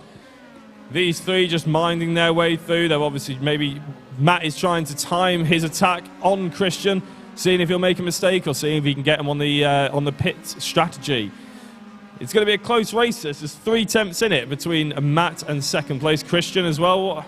It's lining up to be a good 42 minutes. It's going to be an excellent 42 minutes, and looking, like I say, at the points, we've done the maths at the moment. As it stands with the positions literally right now, Jack Ashton will finish 1st in the championship, Luke Bennett will finish 2nd, and Matt Goodgescott will finish 3rd. That's the live points that we're seeing at the moment. And Matt Richards is attacking Christian around the outside. He's got a nose ahead, but he's on the outside line. He's going to hit track limits, and Christian keeps that position. Can't quite do it this time. Now another battle further behind. Ben Brown piling on the being piled on the pressure from Edmund there as he slots back into position. Can't quite do anything here. And now these guys are closing up. So this is where the points are all going to start to get a little bit more interesting as Luke Bennett slowly creeps up that order. Luke Bennett down the inside of Costas. Yeah, makes the move done. Almost gets collected on the outside, but gets through. That's another point for Luke Bennett. That still doesn't mean that he's going to be leading. He needs to get up to around 4th or 3rd place. The summary of all this is, Colin, you can't go anywhere. You need to carry on doing maths. So, Luke has made up another place, and as we see Ben and Edmund starting to fight, Luke will start looking, seeing whether he can see a gap. He's probing away, see if he can show his nose at the inside. This is going to be a very tense 40 minutes left of this race, just to see what these guys can do round this Red Bull Ring circuit. 8 corners, just over 2 miles of circuit, and these guys are showing us how it's done. And there's a bit of a spin in the background. It's Matt Goodgescott. His championship is over at this rate. If that's happened, he's going to be nowhere in the points, and he's going to be gifting that one to Christian that's Luke Kelly. Bennett going wide as well. Luke Bennett going wide and maybe picking up that track limits warning. We're going to have to work out the points, but Matt Goodgescott down in 13th place. That could be potentially destroying his championship hopes. Yeah, I just want to apologise to Matt as well. I will get your name right one of these days. But unfortunately, you see Matt going off and Luke Bennett going slightly wide there. So it'll be interesting to see what the track limit warning he's on now, whether that's his 1st, his 2nd, whether he got one at all. So Costas maybe trying to put him under pressure, and maybe he's feeling that a little bit. Maybe so, and of course he did get, the penalty in qualifying for the track limits. He's got to watch out during the race because it's the same corner as well. Yeah, if he gets the drive-through in this race, he's going to hamper any chances of winning this championship. He was currently leading the championship going into this race. At the moment, as it stands with the live championship points, he's now in 2nd place in the championship. He needs to get up those positions without the penalty. 39 minutes left on the clock. We've already lost 15 minutes of this race. That 15 minutes disappeared very quickly. As we see Ben Brown going slightly wide there, but I'm questioning where that 15 minutes has gone. It's been a stunning race so far, and you wouldn't think that it's going to be a 55-minute race, the way everybody's attacking the first 15. It's incredible. It is so, and of course when we get to that pit stop stage, that's where we're going to see the drivers' ingenuity come out with working of trying to get the switchbacks or the jumps on the pit stops or anything like that. But Matt Richards, who was fastest at the last round at Zandvoort, struggling here in P3 at the moment with Christian Kelly in front of him, but he is keeping him on his toes though. Yeah, I think if I was Matt Richards right now, obviously you don't have the championship to think about, you just have this race. I'd try the undercut. I think I would try and get those new tyres on, maybe see if you can get some clean air, get a few fine laps in. Christian and Jack Ashton might be able to put some clean laps in, but he should have the faster tyre. He should be able to get that lap in, and he might actually undercut Christian and maybe put Jack under pressure. Exactly that. Now, this is a train of 3 cars that we see here. 2 seconds between the top 3, who are then from 4th all the way down to about 10th. there's only a couple of seconds between them as well. A huge train of cars as they go through that midfield section. But all eyes at the moment on third place as they go through the final couple of corners. Experimenting with the track limits on the inside, but staying away from that green Astro on the outside, crossing the line to start lap 12, or lap 13, I should say, of this race. And Jack Ashton is not pulling away at the moment, but he is staying within those track limits, which is what we want to see. Now, Matt Richards, he had a good exit out of turn 1 there. Is he going to try and get the run up into turn 2? Chris Wilson not going defensive, so he feels like he's not close enough, but that's where driver weaknesses can show. But no, everyone slots back into position as he really closes up there, almost collects the back of Christian Kelly as they go now in towards turn 3 on the straight. Here's further back, Sean King in P9 at the moment after recovering from Ben Bennyworth. They had them at stake earlier on where Luke Bennett managed to get past through turn 3. They're still having a good little scrap at the moment. And of course, Ben Bennyworth up into P8 from starting in 15th place. You know, great start from him. Same with Costas. They're both up the same amount of positions at the moment. Yeah, I think the lads from the B final are currently putting themselves in good stead. As you say, Costa is, you know, Luke Bennett's not streaked away from him really, and he also hasn't got past Edmund. But as we see Sean King, he's trying to line up a move. He may be thinking about keeping his tyre, keeping him behind him, making sure he's getting that draft, making sure, you know, he can hit that pit stop well. Here we go, Matt Richards. He's actually slightly closer to Christian now. He might be able to get into the braking zone into turn 2 or 3, or maybe even turn 1, but I think that'll be a bit brave for the position he's in now. It would be very brave from that one. As you can see, these guys still very close. Looking at the points then after Matt Goodger-Scott's disaster out of the final corner where he's in now P13. He will have knocked himself off the leaderboard with the current position that Christian Kelly is in. So a new live leaderboard for the top 3 of the championship. Jack Ashton would win with 144 points. Luke Bennett would be second with 139. Then it would be Christian Kelly with 131 race points. Only 1 point Matt needs to get up into that top 3. So Matt needs to finish P11, really, to be third place. Yeah, well, I mean, that's... I mean, Matt could do that. I mean, looking at it, he's only 13th. But we will say that Luke has... Well, Luke got past Edmund, and now he's gone back behind him. So maybe he did that off camera. But we're looking at Sean King as he lines up an inside move on Ben Bennison. So we look at, can he make the move? Can he make the apex? That's the important bit. Or does he go wide? He keeps it, but Ben's trying to undercut him. As we know, it doesn't go too wide into the next corner. As we have Sean on the inside and Ben on the out. What's going to happen here? Ben's trying to keep his nose there, but oh, yes, I think Sean's just about managed that. Can they get the undercut now? Is he going to dive up the inside? No, he's going to cover that off as well. And Sean's made that move stick. A good move as well. Here's Luke Bennett now. It was a good move from those guys. Very controlledly done through those mid-section. So Costas up into P6. Luke Bennett's actually gone backwards. Yeah, he's gone backwards. He must have tried to move on Edmund, or the move on Edmund maybe didn't go quite well, and Costas has got back ahead of him. Actually, Ben Bennison is... Oh, Sean King's just coming to the pits there. So Ben might be able to get into him if Costas holds Luke up here. Yep, Luke Bennett now looking down the inside of Costas through turn 1. Gets the job done. Thank you very much. I'll take that. P6 for Luke Bennett. So that's another point in his favour for the championship standings, trying to catch up to Jack Ashton, who is leading this race now by 1.9 seconds. 34 minutes left on the clock. Costas again looking at the outside on the normal racing line. Luke Bennett going defensive, managing to hold that position off and keeping 6th place at bay. Back here with Christian Kelly and Matt Richards, the battle for 2nd place. They have not broken away from each other, and they've not really lost any time to Jack Ashton. If they have, it's tense. No, I think when we were doing that mass before, we saw them have a little go at each other, but they've just come out exactly the same positions as when they went in. It'll be interesting to see where Sean King gets involved here as well, because he's tried the undercut now, and he might actually, if he gets some good clean air, which he has got, he might be able to put some pressure on.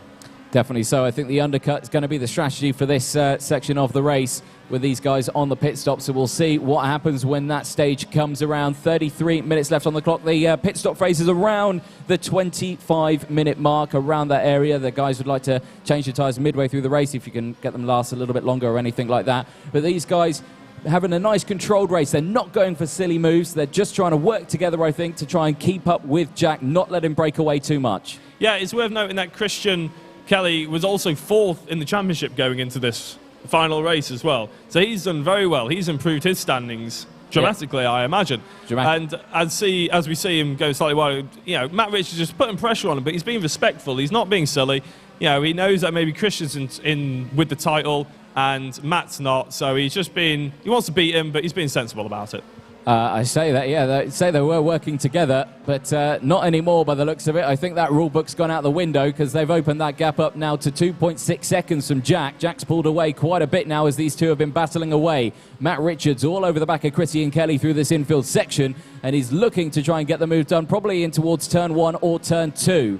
He tried to do it at turn 3 this time around. Christian really pushed him onto the grass on the outside of turn 3 and said, no, you're not having this. And it looks like Matt Richards has kind of backed out of that slowly as he knows that Christian Kelly is not going to be wanting to give him that position. Of course, these guys battling for first, second and third for the podium as well for this round, but of course, for points of the championship. Yeah, I think Matt Richards must have heard me saying that he was being respectful and patient about it, because all of a sudden he's piled the pressure on Christian, and Christian has had the answers so far. It's just whether or not he can keep hitting his apex. They obviously want podium positions, but Christian wants that championship. Matt's had a bad round. Christian could move up. So apparently Christian and Matt are both on 131 as it stands, and that's if Christian keeps ahead of Matt, which he just does. He's expert car placement here at the moment.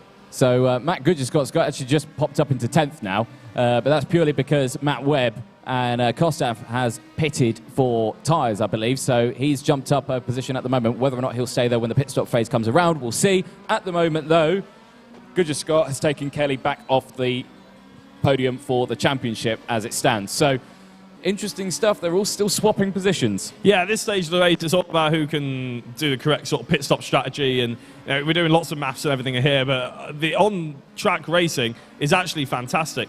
We're having a good look at Jack Ashton pull away as well. He's got a 3.8 second lead now, and he must be absolutely loving this as well.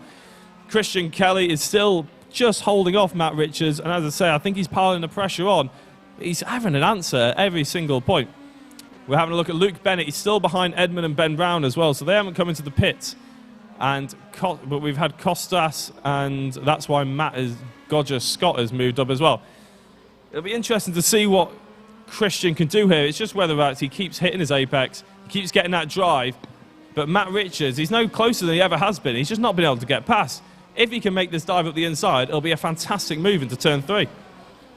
I think it would be a good move. So I just had to get some new batteries for my microphone. You probably want to check yours because I think it's flashing. So I'll give you a little break now as you go replace yours.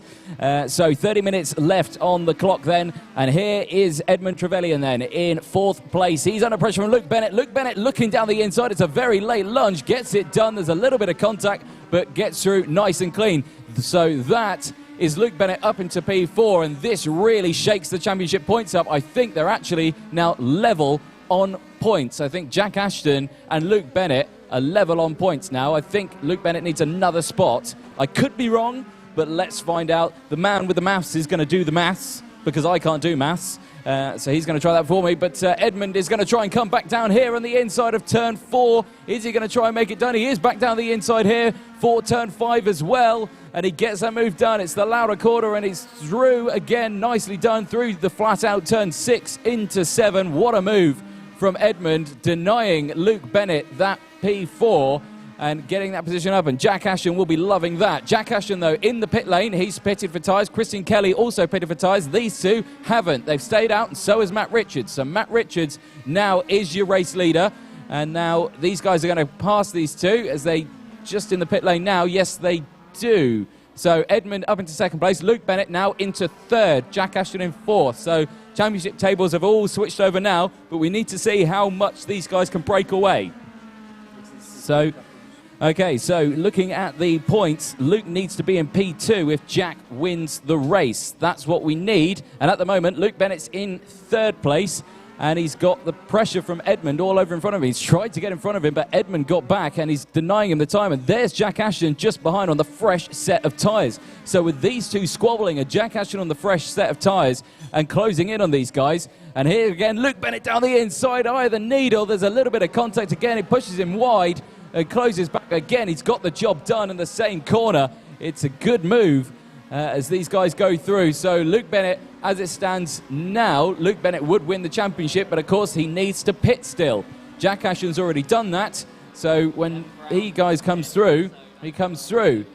So Ben Brown has also pitted as well in P7, so it's all kind of switcherooed at the moment. Yes, I've just got sound that Ben Brown has pit. That's why Luke Bennett has jumped him and everything like that. And Matt Richards has gone into the pit as well by the looks of it. Apologies about taking so long. I couldn't figure out how to get the batteries out of the microphone, but we're back now. So, yeah, Matt Richards has apparently gone into the pit, and we've got a yellow in Sector 1, so we'll see what that's about. Well, that's cleared quite quickly, so I suspect it was just someone going a little bit wide on track limits. Matt Richards pits then. He drops back. That puts Jack Ashton back into P3. Luke Bennett leads from Edmund, but these two haven't pitted. So first place hasn't pitted, Edmund hasn't pitted, but Jack Ashton has, and he's right behind him. So that just shows the jump that Jack's got on these two. Yeah, and I think on the fresh tyres, if anything's going to be on the back of them, he'll be wanting them to pit ASAP. He wants that clean air.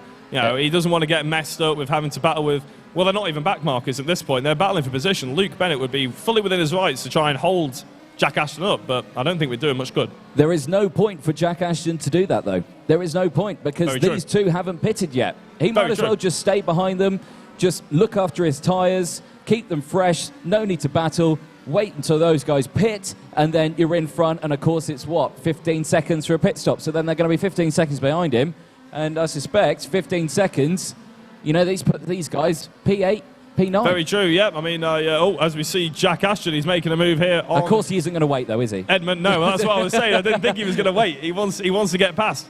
If he was sensible, he would wait, obviously. As Edmund is just heavily defending. I don't think he's going into the pits. I think he's just defending. But there we go. Luke Bennett has jumped into the pits, and now Edmund is holding him up. So Jack's going to have to either get past him.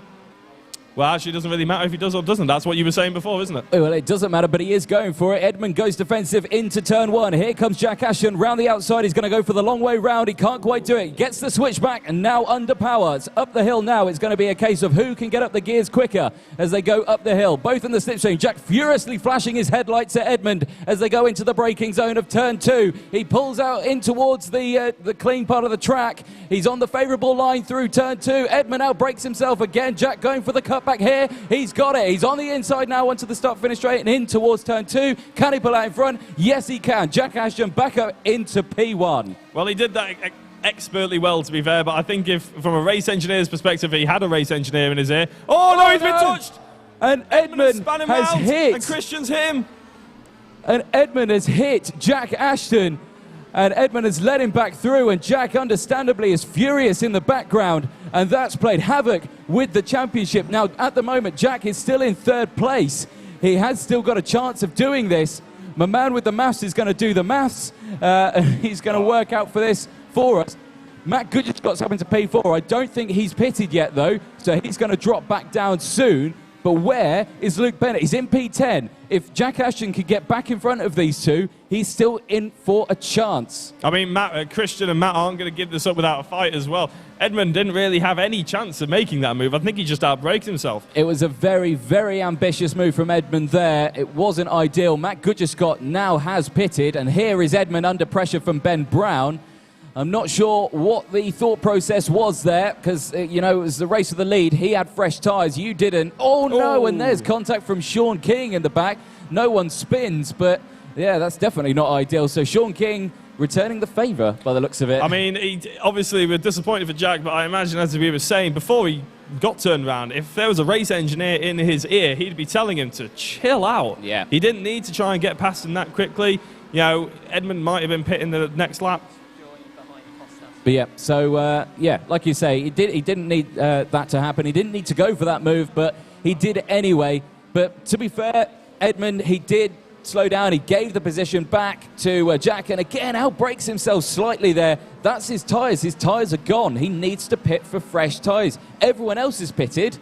Just Edmund. Well, it's a mystery how he hasn't, especially after outbraking himself into that previous lap and turning Jack round. But apparently I've just had word that Kostas has jumped Luke Bennett in the pits as well. So Luke's actually nothing's really going his way at the moment, apart from Jack getting turned around, but he's still come out in 3rd. So we're gonna try and work out the points then for the championship as it stands, with Christian Kelly leading the race, with Jack Ashton in 3rd and Luke Bennett in 9th place. We'll try and work that out for you. in terms of points and how that stands. Of course, that really plays into Christian Kelly's head, but he's under pressure from Matt Richards now, right behind him. This is the battle for the lead up into turn 2. Matt Richards looks to the inside. He isn't alongside yet. He should have the line, though. Oh, no. Christian Kelly's his car placement is expertly done.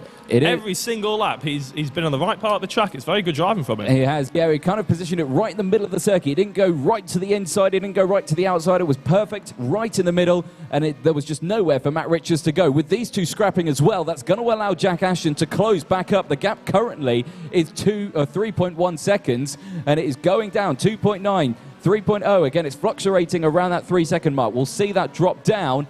The battle between Bennyworth and Victor, that's 3 seconds between those two, so that's closing up as well. 22 minutes left on the clock, and the battle for first place, there's only 3 seconds between the top 3, and there is Costas down the inside of Matt Webb through turn 4. He's trying to get that move done through turn 5 as well. Gets it done, and Luke Bennett's going to try and follow him through as well. Yep, and he does it just about. Can he get his nose in front? Because he's going to be on the outside for this next corner. I think he's got his nose in front. If the camera ever gets there, yep, there we go. Luke Bennett's through on Matt Webb as well, so he's lost out on 2 places then. All of a sudden, the maths changes again. Please, Mr. Maths. So we're having a look at Jack Ashton. Obviously, he's pulling up a little bit towards Matt and Christian. We see Luke Bennett. He's trying to pull the move on Costas around the outside, but I don't think he's going to make it. Will Matt Webb try and have a look? No, he's gone wide, but Costas has gone wide as well, and Luke Bennett says, thank you very much. Those are championship points straight in his back pocket. Yep, and that is making the championship very interesting now. With the positions as it stands with Luke Bennett in 6th place, Jack Ashton needs to get back in the lead. Oh, that's ambitious by Costas, though, and Luke... Oh, he's been turned around! And commentators curse with the championship points. Ben's gone into him as well. Yeah, he was stationary on the circuit. He hadn't rejoined. He'd come to a halt there.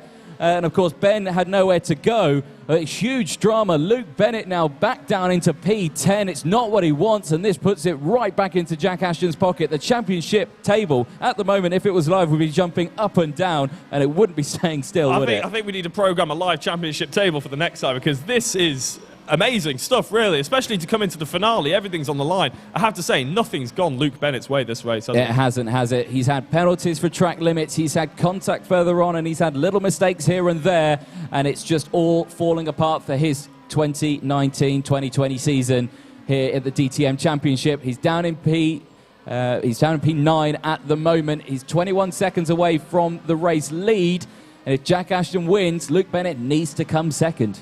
Yeah, and I think it's going to be a tall order now. But, I mean, Jack, he's still 2.4 seconds behind. He's made up half a second in the 2 laps that we've been focusing on. Otherwise, Christian Kelly's still car placement. You can't get round and round the outside of that part of the track. And, I thought he was going to come across and tag the back of him there, to be fair. But well done, Matt Richards, for coming off the throttle. It looked almost from that, wasn't it? But he's right on the back of him now, going in towards turn 3. Pulls out of the slipstream on the outside. Again, the long way round. Christian Kelly holds on to that. He's going to try and defend from the switchback. And again, it goes alongside. Again, he's on the outside. He's positioning this car beautifully to keep Matt Richards behind him. He keeps him on the outside of the circuit, the slippy part, the part that you can't get the traction on, keeps him behind, holds on to that lead. Christian Kelly still leading this race, but these two are not giving each other any room for error, are they? I think if you come in not watching esports a lot before, and you come in watching these two, thinking about how close they can be racing without touching, being clean and fair. It's fantastic to see. It's really a good standard of racing over here. It is very good standard of racing. Yellow flags in Sector 1. They clear quickly, so someone again with a little bit of a spin. There's probably Edmund, who's down in 15th place at the moment in the pit lane. So there you go. He's just coming out the pit lane now. But he could get in the way of Jack Ashton. He's now within 1.5 seconds of these guys, so he's really caught up with them fighting around. Yeah, he has closed up. Jack's managed to get past him. Of course, if Edmund did get in front, he'd have the blue flags because he's now been lapped. So the fact that he was racing at the front of this after those collisions, and when he did his pit stop, he's gone right to the back of the grid, which just shows how fierce and competitive this whole grid is. Well, unfortunately for Edmund, he just didn't pit, did he? And he had a few mistakes on the older tyres, and now Costas has gone into the pits as well. So I wonder what's happened there. But yeah, so Jack Ashton has caught back up to these guys. He's now within 1.5 seconds of the leader, let alone Matt Richards, who's still putting pressure on Christian. He's not as close this lap round. So at the moment, as it stands with Jack in P3, Luke where he is and Christian where he is leading the race. The championship would be as follows. Jack Ashton would win with 137 points. Luke Bennett would be second place with 136 points.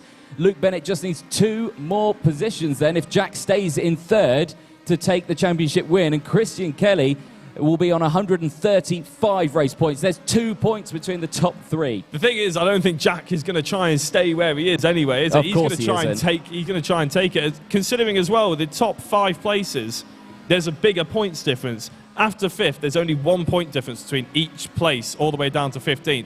But first to second, there's a point difference of 4 points, then 3 points, then 2 points, then 1 point, and further 1 point even further down. So the higher Jack Ashton can get, the further away he gets from Luke Bennett.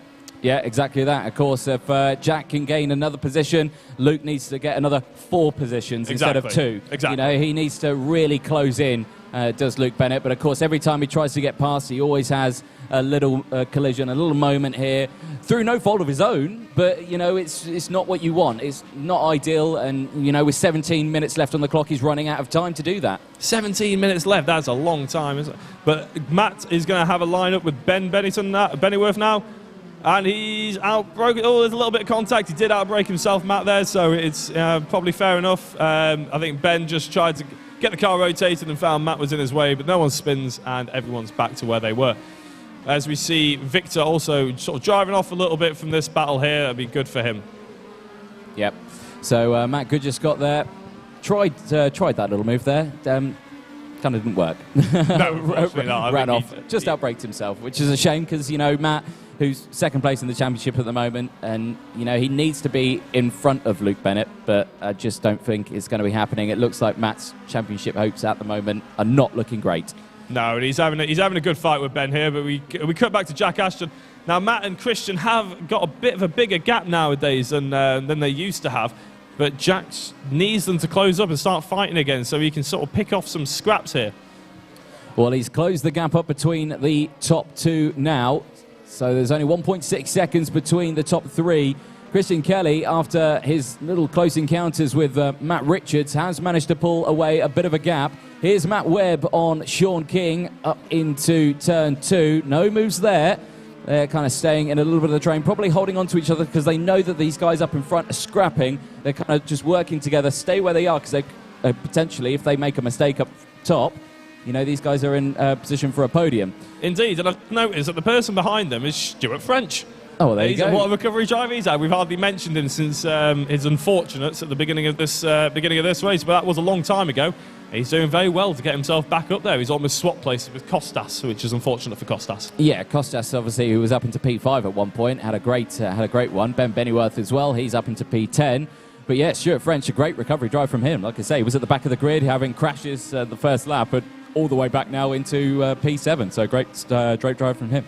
Indeed, yeah, and actually we see at the front of it, obviously we're focusing on Matt at the moment, but until he puts a move on, let's just have a look at the times on the left.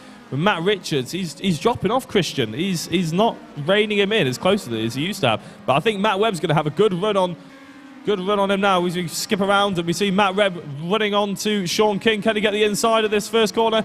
He's slipping up there. Who breaks later? And Matt has got the corner. Very well done. Can Stuart get the run on those two now to get into the mix for the next 2 corners? That is the question.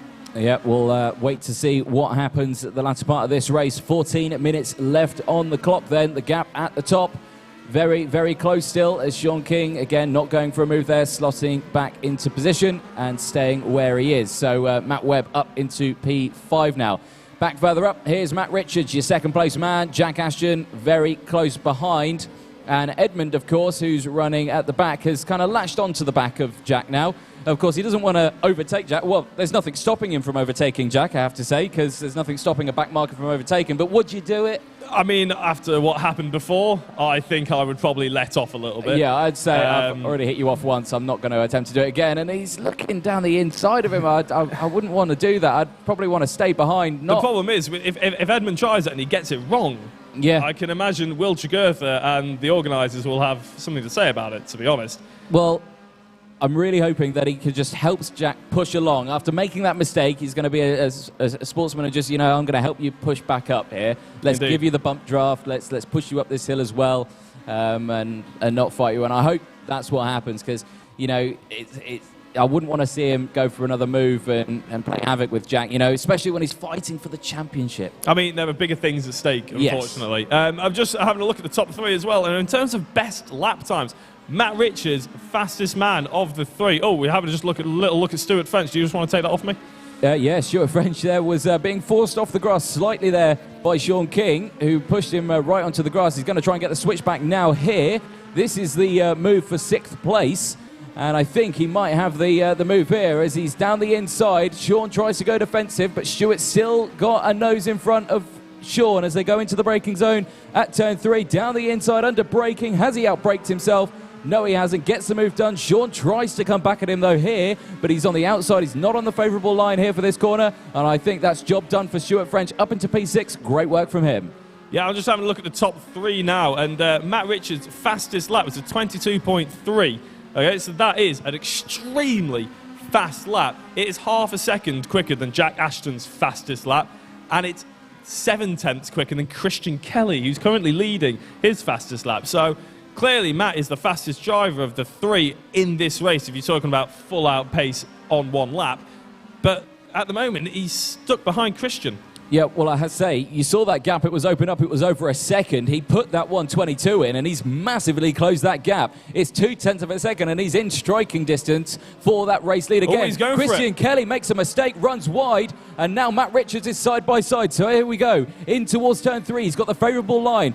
Christian Kelly can't really do anything here. He can't squeeze him because he is fully alongside into the braking zone here at turn 3. Who brakes later? It looks like it was Matt Richards, and he gets that job done. That's cracking car control right there as well. He went in hot, and he managed to get that thing turned. Yep, still managed to clip the apex. Of course, those tyres, he looked after them. He did have a little bit of battle, I have to say, but he's not fighting too hard. So that is... Oh, here we go. Luke Bennett. He's watching Stuart French and Sean King have a little battle as well.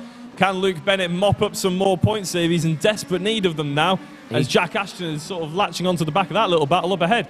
Stuart French is still ahead of Sean King here. Definitely so, with where Jack is still in 3rd place. If Luke Bennett gets these 2 positions, it could be back in Luke Bennett's pocket. Again, this table is going up and down in terms of the championship standings. So he's got Sean King in front of him. Where's he going to go here? This is a tricky part of the track to overtake on because someone's always bound to go wide as they go through, stay single file through here, all just within those track limits as they go through the final corner. Again, Luke Bennett running wide. Now, here comes Luke Bennett on the outside. Sean King goes defensive. He holds onto that inside line. It looks like Luke Bennett's just going to get him on the straight here under power. Oh, late break there by Sean, though. Is he going to go wide or is he going to keep it? Oh, No, little back end squiggle. Absolutely beautifully marked on the brakes, but Luke Bennett's got the switch back now, so he could see that happening, and now he's got in front, and he's nothing Sean can do. He goes into the slipstream now. Is he going to pull back out under braking onto the outside on the favourable line? Who's going to take it? Luke Bennett's going to hold it, but is it Sean King going to get the switch back? No, he doesn't. So that is another position for Luke Bennett. So up into P7 for now, and that is another point in Luke Bennett's back pocket. No, I think that was a good move as well. He made it concise. He made it decisive. And they make the apex there. That's always a bit of a dangerous corner as people outbrake themselves. We've seen a fair few contact there before. But no, it's a good move by Luke. He's managed to get that, and I'm sure he'll be aiming to gun down Stuart French in the next car ahead of him. Yeah, so Stuart French, next car. Here's the battle further up, and Jack Ashton still in P3 at the moment. Christian Kelly is his new target now, as Matt Richards managed to get past after setting an astonishing 122.3. Fastest lap of the race, and probably fastest lap of the day so far that we've seen. So I don't know what happened there, but he really pulled the pin on that one. Now, Edmund, he's still behind. It looks like he's backed off now. I mean, he is in 15th place. He has got the pace. He was battling with Jack Ashton earlier on for the lead. But, you know, he's now in 15th. There's no need to battle. Ooh, I thought that was a late break. I thought he might have outbroke himself there. Yeah, to be fair, we might have been a bit harsh to Edmund before. I think he's just trying to keep pace and look. He's got the best seat in the house in terms of a championship now. I think he's just spectating along with the rest of us. Definitely so. As it stands then with Luke Bennett in 7th place, Jack Ashton and Luke Bennett are joint leaders of the championship with 137 championship points. Now, this is going to be interesting. Jack needs to get another spot. If Jack does get another spot, he gets an extra 2 points, meaning Luke Bennett would need to get an extra, need to go up into 5th. But if Jack Ashton stays where he is and Luke Bennett gets another position, Luke Bennett's leading the championship. So that's where we're going to need to watch. We're going to need to see where the gap is between is Edmund going to have a look at the the inside? French. No, Edmund's not going to try. And if he does, I'll be very disappointed in him. But there we go as he goes through. He stays behind. But Luke Bennett then, he's 21 seconds behind the race leader. He's 1.5, 1.3 seconds behind Stuart French. That is where he needs to overtake. And in terms of lap times, Luke Bennett is faster than Stuart French. So the chances of Jack losing this championship at this rate is quite high. He needs to get past Christian Kelly. I mean, there's 8 minutes left. Do you have any idea where this race has disappeared on? I've got 8 minutes. So how many? That must be about 5 or 6 laps now, and we have literally the championship still in the balance. We are drawing on points. It's an incredible race. It is incredible to see, and you know, Jack, I don't know if he's doing the maths in his head. He probably isn't, but you know, he probably doesn't know where he is on the championship. He probably doesn't know that he's battling for the lead of this championship, and all he needs to do is get past Christian Kelly. I know Jack's mentality, he's going to go for the move when he can, when he gets that position, but if and when it happens is yet to be seen. And when is Luke Bennett going to get past Stuart French? You know, he's not got past him yet, but the gap is still now about a second between those two. Yellow flags in sector 1. I'm not sure what's caused that. They disappear now, though, quickly. So, again, it was probably just a spin, but 7 minutes left on the clock, and it's all to play for the championship still. Well, if Jack had any idea where he was in the championship or where his competitors were, doesn't really matter. He needs to go all out attack now. There was a point in the race that he could have chilled out after that pit stop, but now, no, he needs to go at him. He needs to make sure he's putting them under pressure. He needs to make that move. Yeah, as it stands, of course, joint first, but no one wants a joint first. There's Luke Bennett on Stuart French. There's the gap. It's about the same distance between what Jack Ashton's got with Christian Kelly. It's crucial that Jack gets past Kelly, but then it's also crucial for Luke to get past Stuart French. It's who's your money on, really.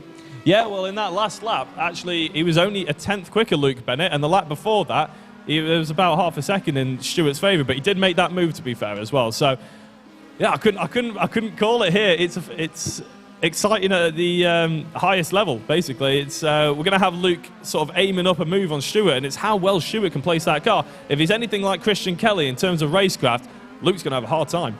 He's going to have a very, very hard time as he gets through. 6 minutes left on the clock. We're slowly running out of time here. Luke needs to get this position as soon as possible. And Jack, if he holds on to 3rd, he's not going to win this championship. He needs to get past Christian Kelly. So it's a two-way battle at the moment as we switch back to Jack Ashton. Now he needs to get in front of Christian Kelly here. He looks like he's a little bit closer now, the closest he's been through this race, through the final couple of corners as they go down. Edmund is really close, though, almost goes into the back of Jack. Closes onto that now as they go back onto the start-finish straight. At the moment, the championship is stuck on 137 points apiece, but it does go over, of course, to race wins, I think, as we just found out. So, but yeah, it's a very, very close championship on this one. What did you find out? Well, I found out that, like most championships, it's down to the amount of race wins you get. And they've just gone away to work that out. Clearly, we didn't think that was going to happen today, but it's been such a spectacular race and series of events that, you know, we're looking at Luke Bennett sizing up Stuart French. He could still not finish on joint points, but we're looking at Jack Ashton lining up Christian Kelly. I don't know where to look, but we're looking at Luke Bennett lining up Stuart French now. Can he make the move up the inside of the second corner? He's going for it, and Stuart French has given him the room, and he's made it stick as well. So all of a sudden, the cards are in Luke's court. There we go. So Luke Bennett is now your new championship leader with 1 more point than Jack Ashton, but Jack Ashton has got 2 points staring at him right in the face. It's just in front of him, Christian Kelly. He needs to get past him. Well, it's 3 points that he'll get if he gets past Christian Kelly here. So 3 points in front of him, and he needs to get past. With how it stands at the moment, Jack Ashton is going to finish 2nd place in the championship. He needs to get past Christian Kelly, and it's the closest he's ever been. He's breathing down his neck now as they go into the final couple of corners. 4 minutes left on the timer. We're going into the final couple of laps now.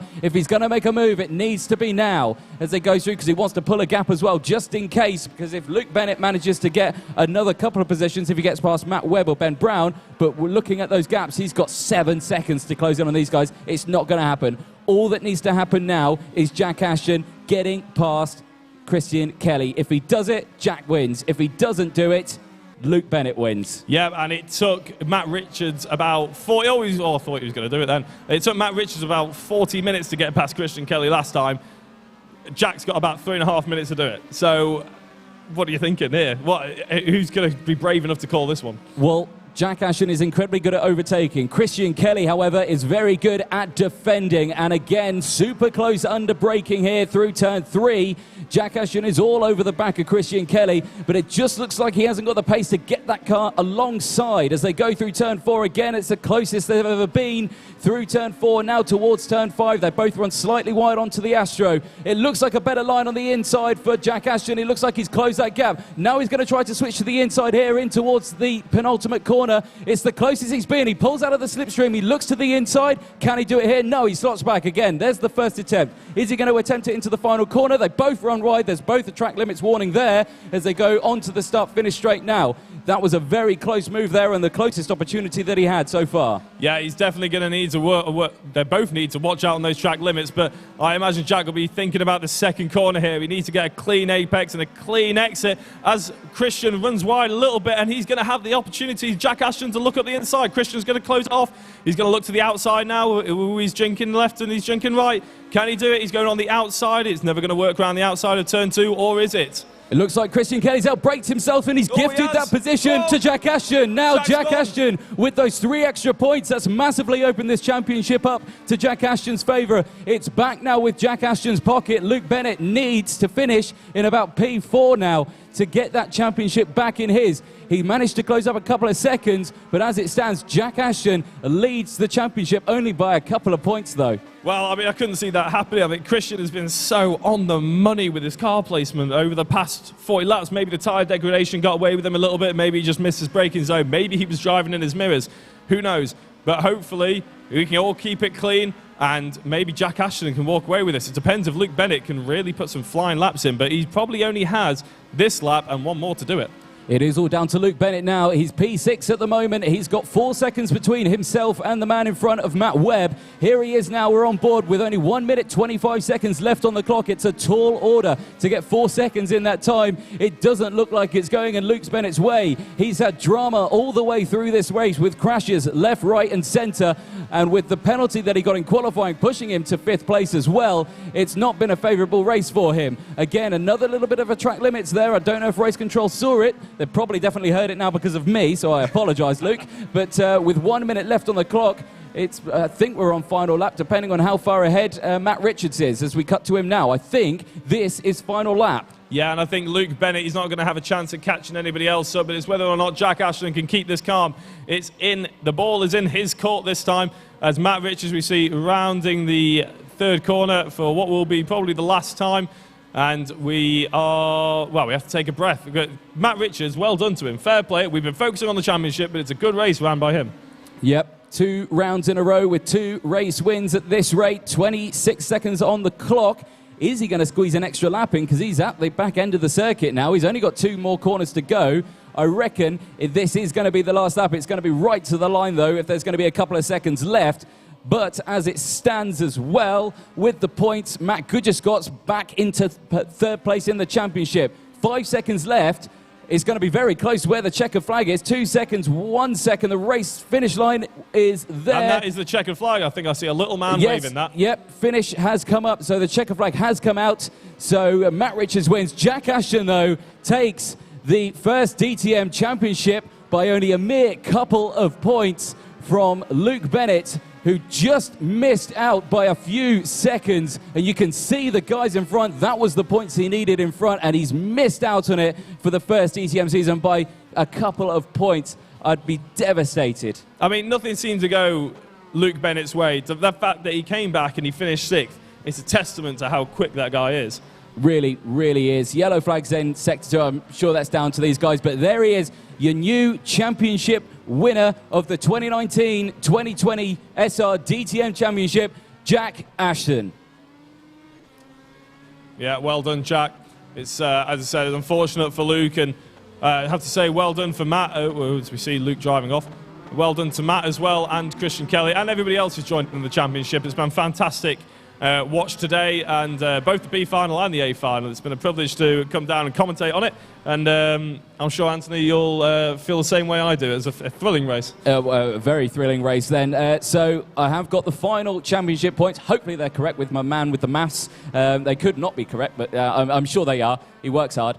So Jack Ashton then wins the championship on 140 championship points. Luke Bennett, second place with 138 points. And Matt Goodgescott, even after his spin at the final quarter, going all the way back to 13th place, looked like his championship was over. He has managed to hold on to third place with 134 race points. That's a top effort, that is. That is a very, very close end to a final, and probably the closest championship that we've seen here. And I think this is where Jack Ashton's going to do the inaugural donuts at the final corner, which he does there. Absolutely fantastic. Matt Richards, the same as well on the outside. Don't clip the rear of the car. As I think, I hope he's got enough fuel for that. But they've taken them off the track now, but what a final that was.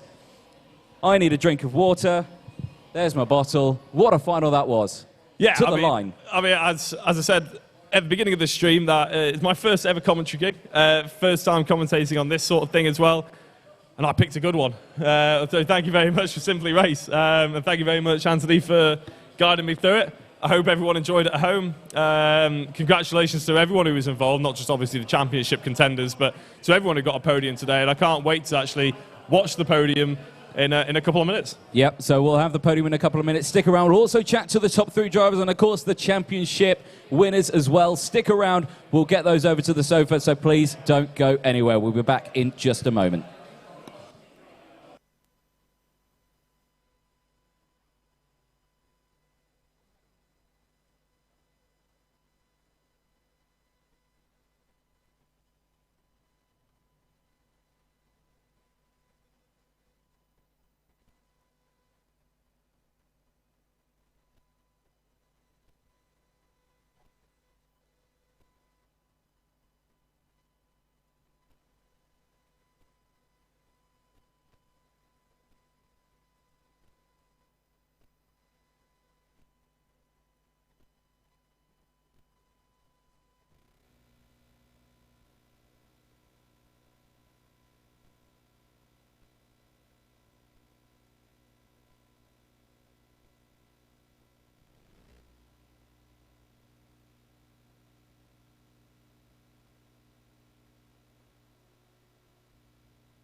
So, welcome back. Hopefully you are still joining with us. We've got our third place man from the race, Christian Kelly. Now, Christian, all the way to the end of that race, you were battling away with the likes of Matt Richards and, of course, Jack Ashton. You were looking incredibly strong and a great defensive positioning and driving that you had out there.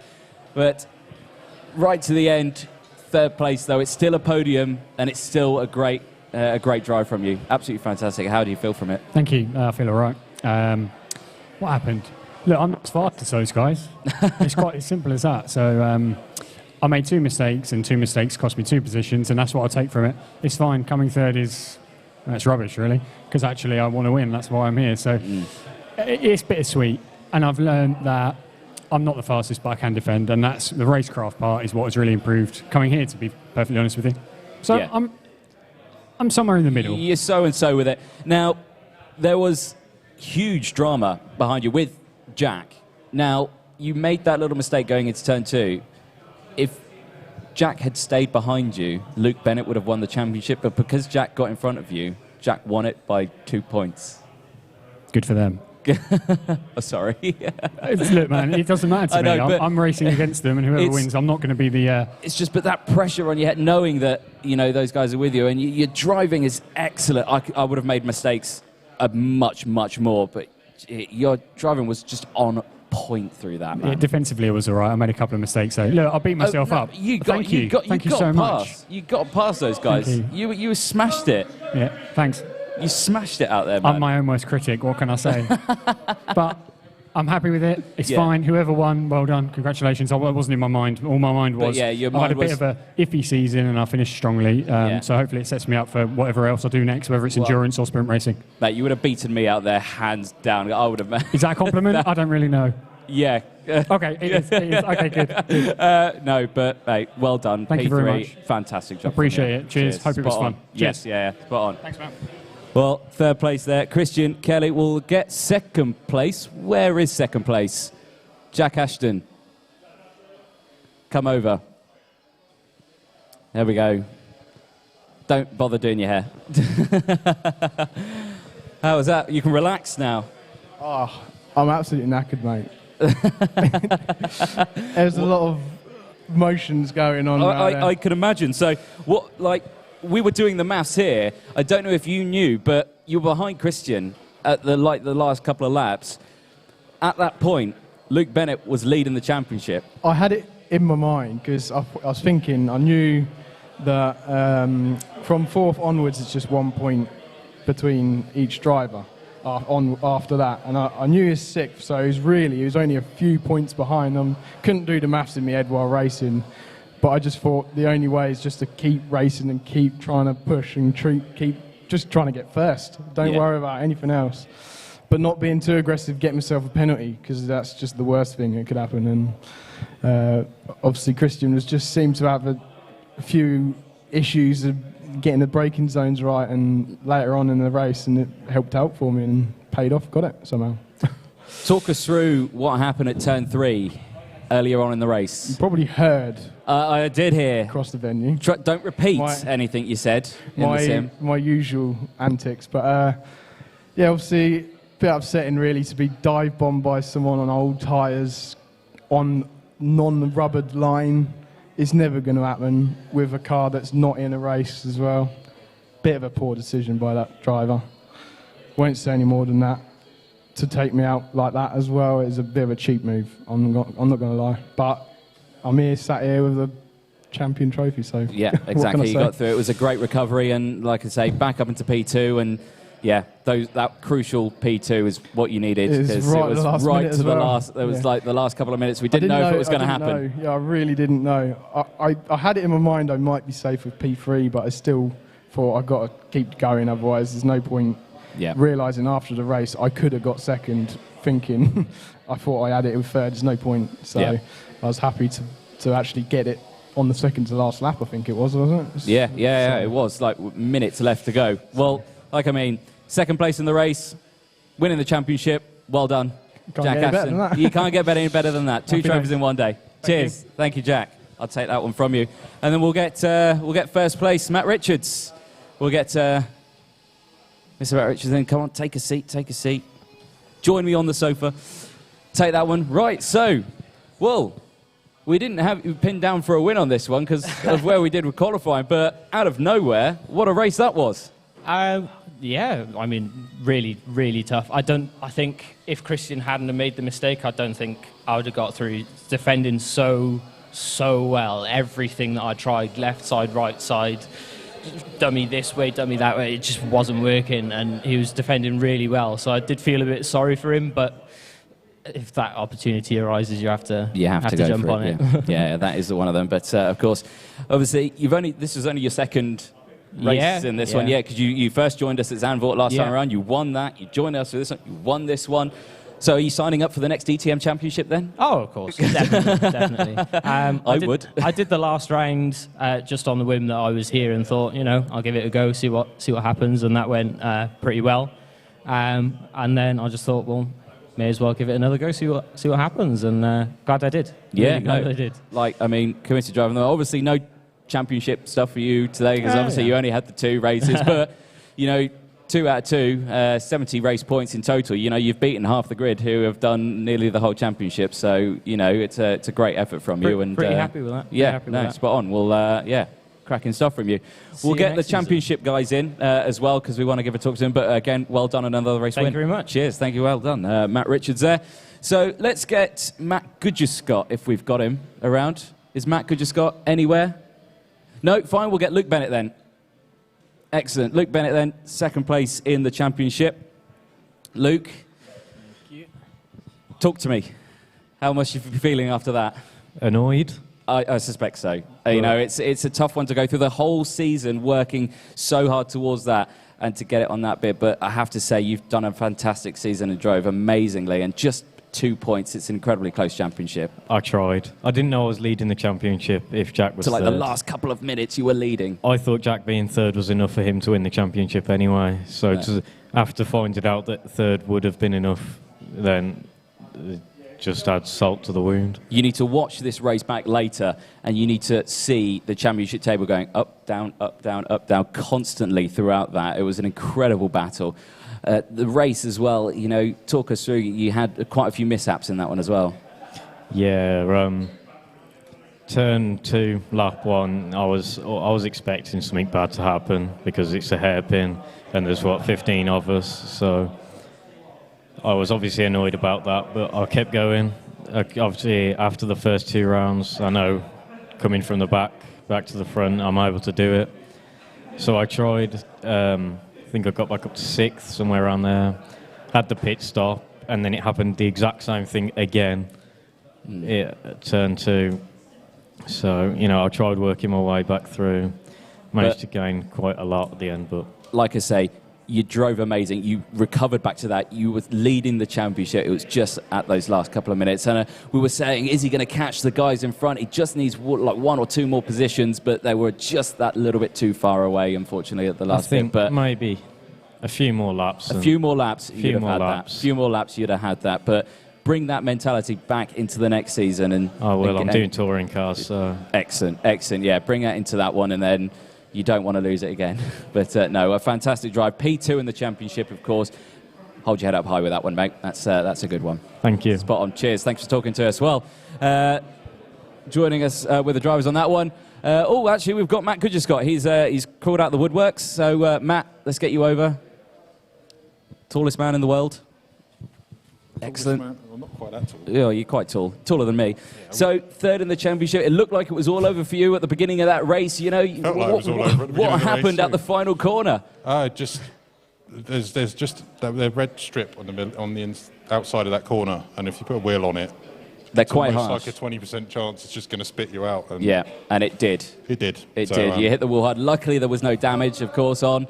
But, you know, a great recovery drive again. You managed to get past, and you managed to take back that third place. Of course, you were holding on in second place in the championship, but, you know, with Jack going to that position and that one, of course, the Red Bull Ring, it's not your favourite circuit. No, well, it isn't anymore. I think it is, but it's definitely not. It definitely isn't. I guess I'm glad I managed to hold on to third, but I think I was listening to the commentary out of one ear while I was driving, while I was pootling along at the back, and I thought Christian was going to have it, so unlucky for him, but just not comfortable out there today. So it is what it is with that one. It is. No, but like I say, I think fantastic recovery drive all the way from P13. You know, you managed to hold on to third in the championship. You know, a huge achievement for the guys at Camsport as well. You know, Camsport on the thing, and you know, you've had great success in the SRES championship as well. You've had your first race win for that. Yeah, hopefully it goes better than this did. Well, yeah, Camsport's looking a lot more controlled now, a lot better on track, and we hope to see some more championships, podiums from the Camsport guys very soon. Spot on. Cheers. Thanks for talking to us, and excellent stuff. Well, we'll head over to the podium now, of course, for the race results and the championship points again. So stick around, and we'll get that set up for you in just a moment.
Excellent. Well, thank you very much for everyone on the stream and in the venue, of course, for being patient while we got the podium set up. I have to say, a fantastic final round of fantastic championship. I have to say, everyone who's racing it has been absolutely fantastic. The racing has been incredibly close all the way throughout the season, so everyone, in fact, for themselves, should give themselves a round of applause for a fantastic first season of the DTM Championship. Give yourselves a round of applause, guys. Absolutely fantastic. To commentate on race, for the guys at home to actually watch at home, it's been fantastic. To the final round then, the results that we have with an incredible time of a 1:23.038, 3.9 seconds off from the front. A huge round of applause for round 5 at the Red Bull Ring DTM race for Christian Kelly.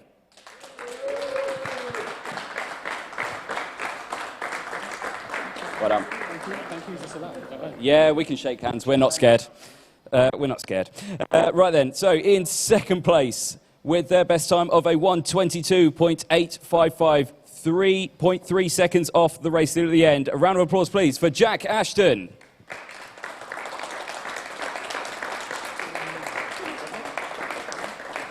Well done, well done. And then finally, your race leader giving it 2 for 2, winning at Zandvoort last round, and another win here with a best time of a 1:22.299, fastest lap of the race. A round of applause for Matt Richards.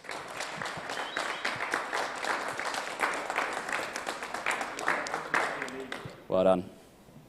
Spot on. Your top 3 for round 5 of the Red Bull Ring. Huge round of applause for your top 3.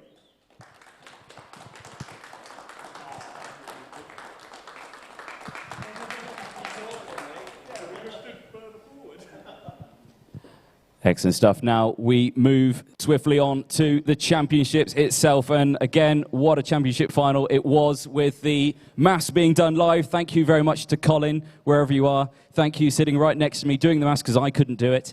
But we have got the championship results. And I did not fail maths at school. It's difficult to do maths while commentating. But anyway, right, so in third place then, with 135 race points. We thought it was all over, but he managed to pull it back. A huge round of applause for Matt Goodger-Scott.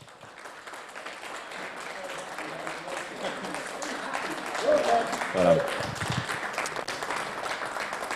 In second position, by a mere 2 points from the win, a huge round of applause with 138 race points, Luke Bennett.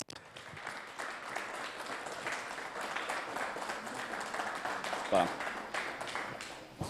And then finally, with only about 1.5 minutes left of the race, with a final overtake which gained those 2 extra points, a huge round of applause for your 2020 championship winner with 140 race points, Jack Ashton.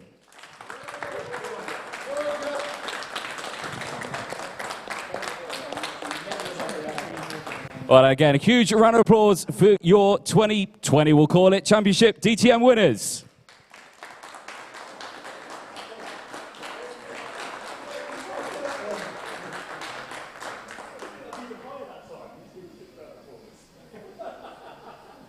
Brilliant stuff. Again, thank you very much for everyone in the venue. Thank you for everyone for taking part in the DTM Championship as well, these late 2019 and 2020. Again, if you are joining us for the British Championship as well, it'd be great to see you there. And for everyone at the stream, thank you very much for watching. Good night.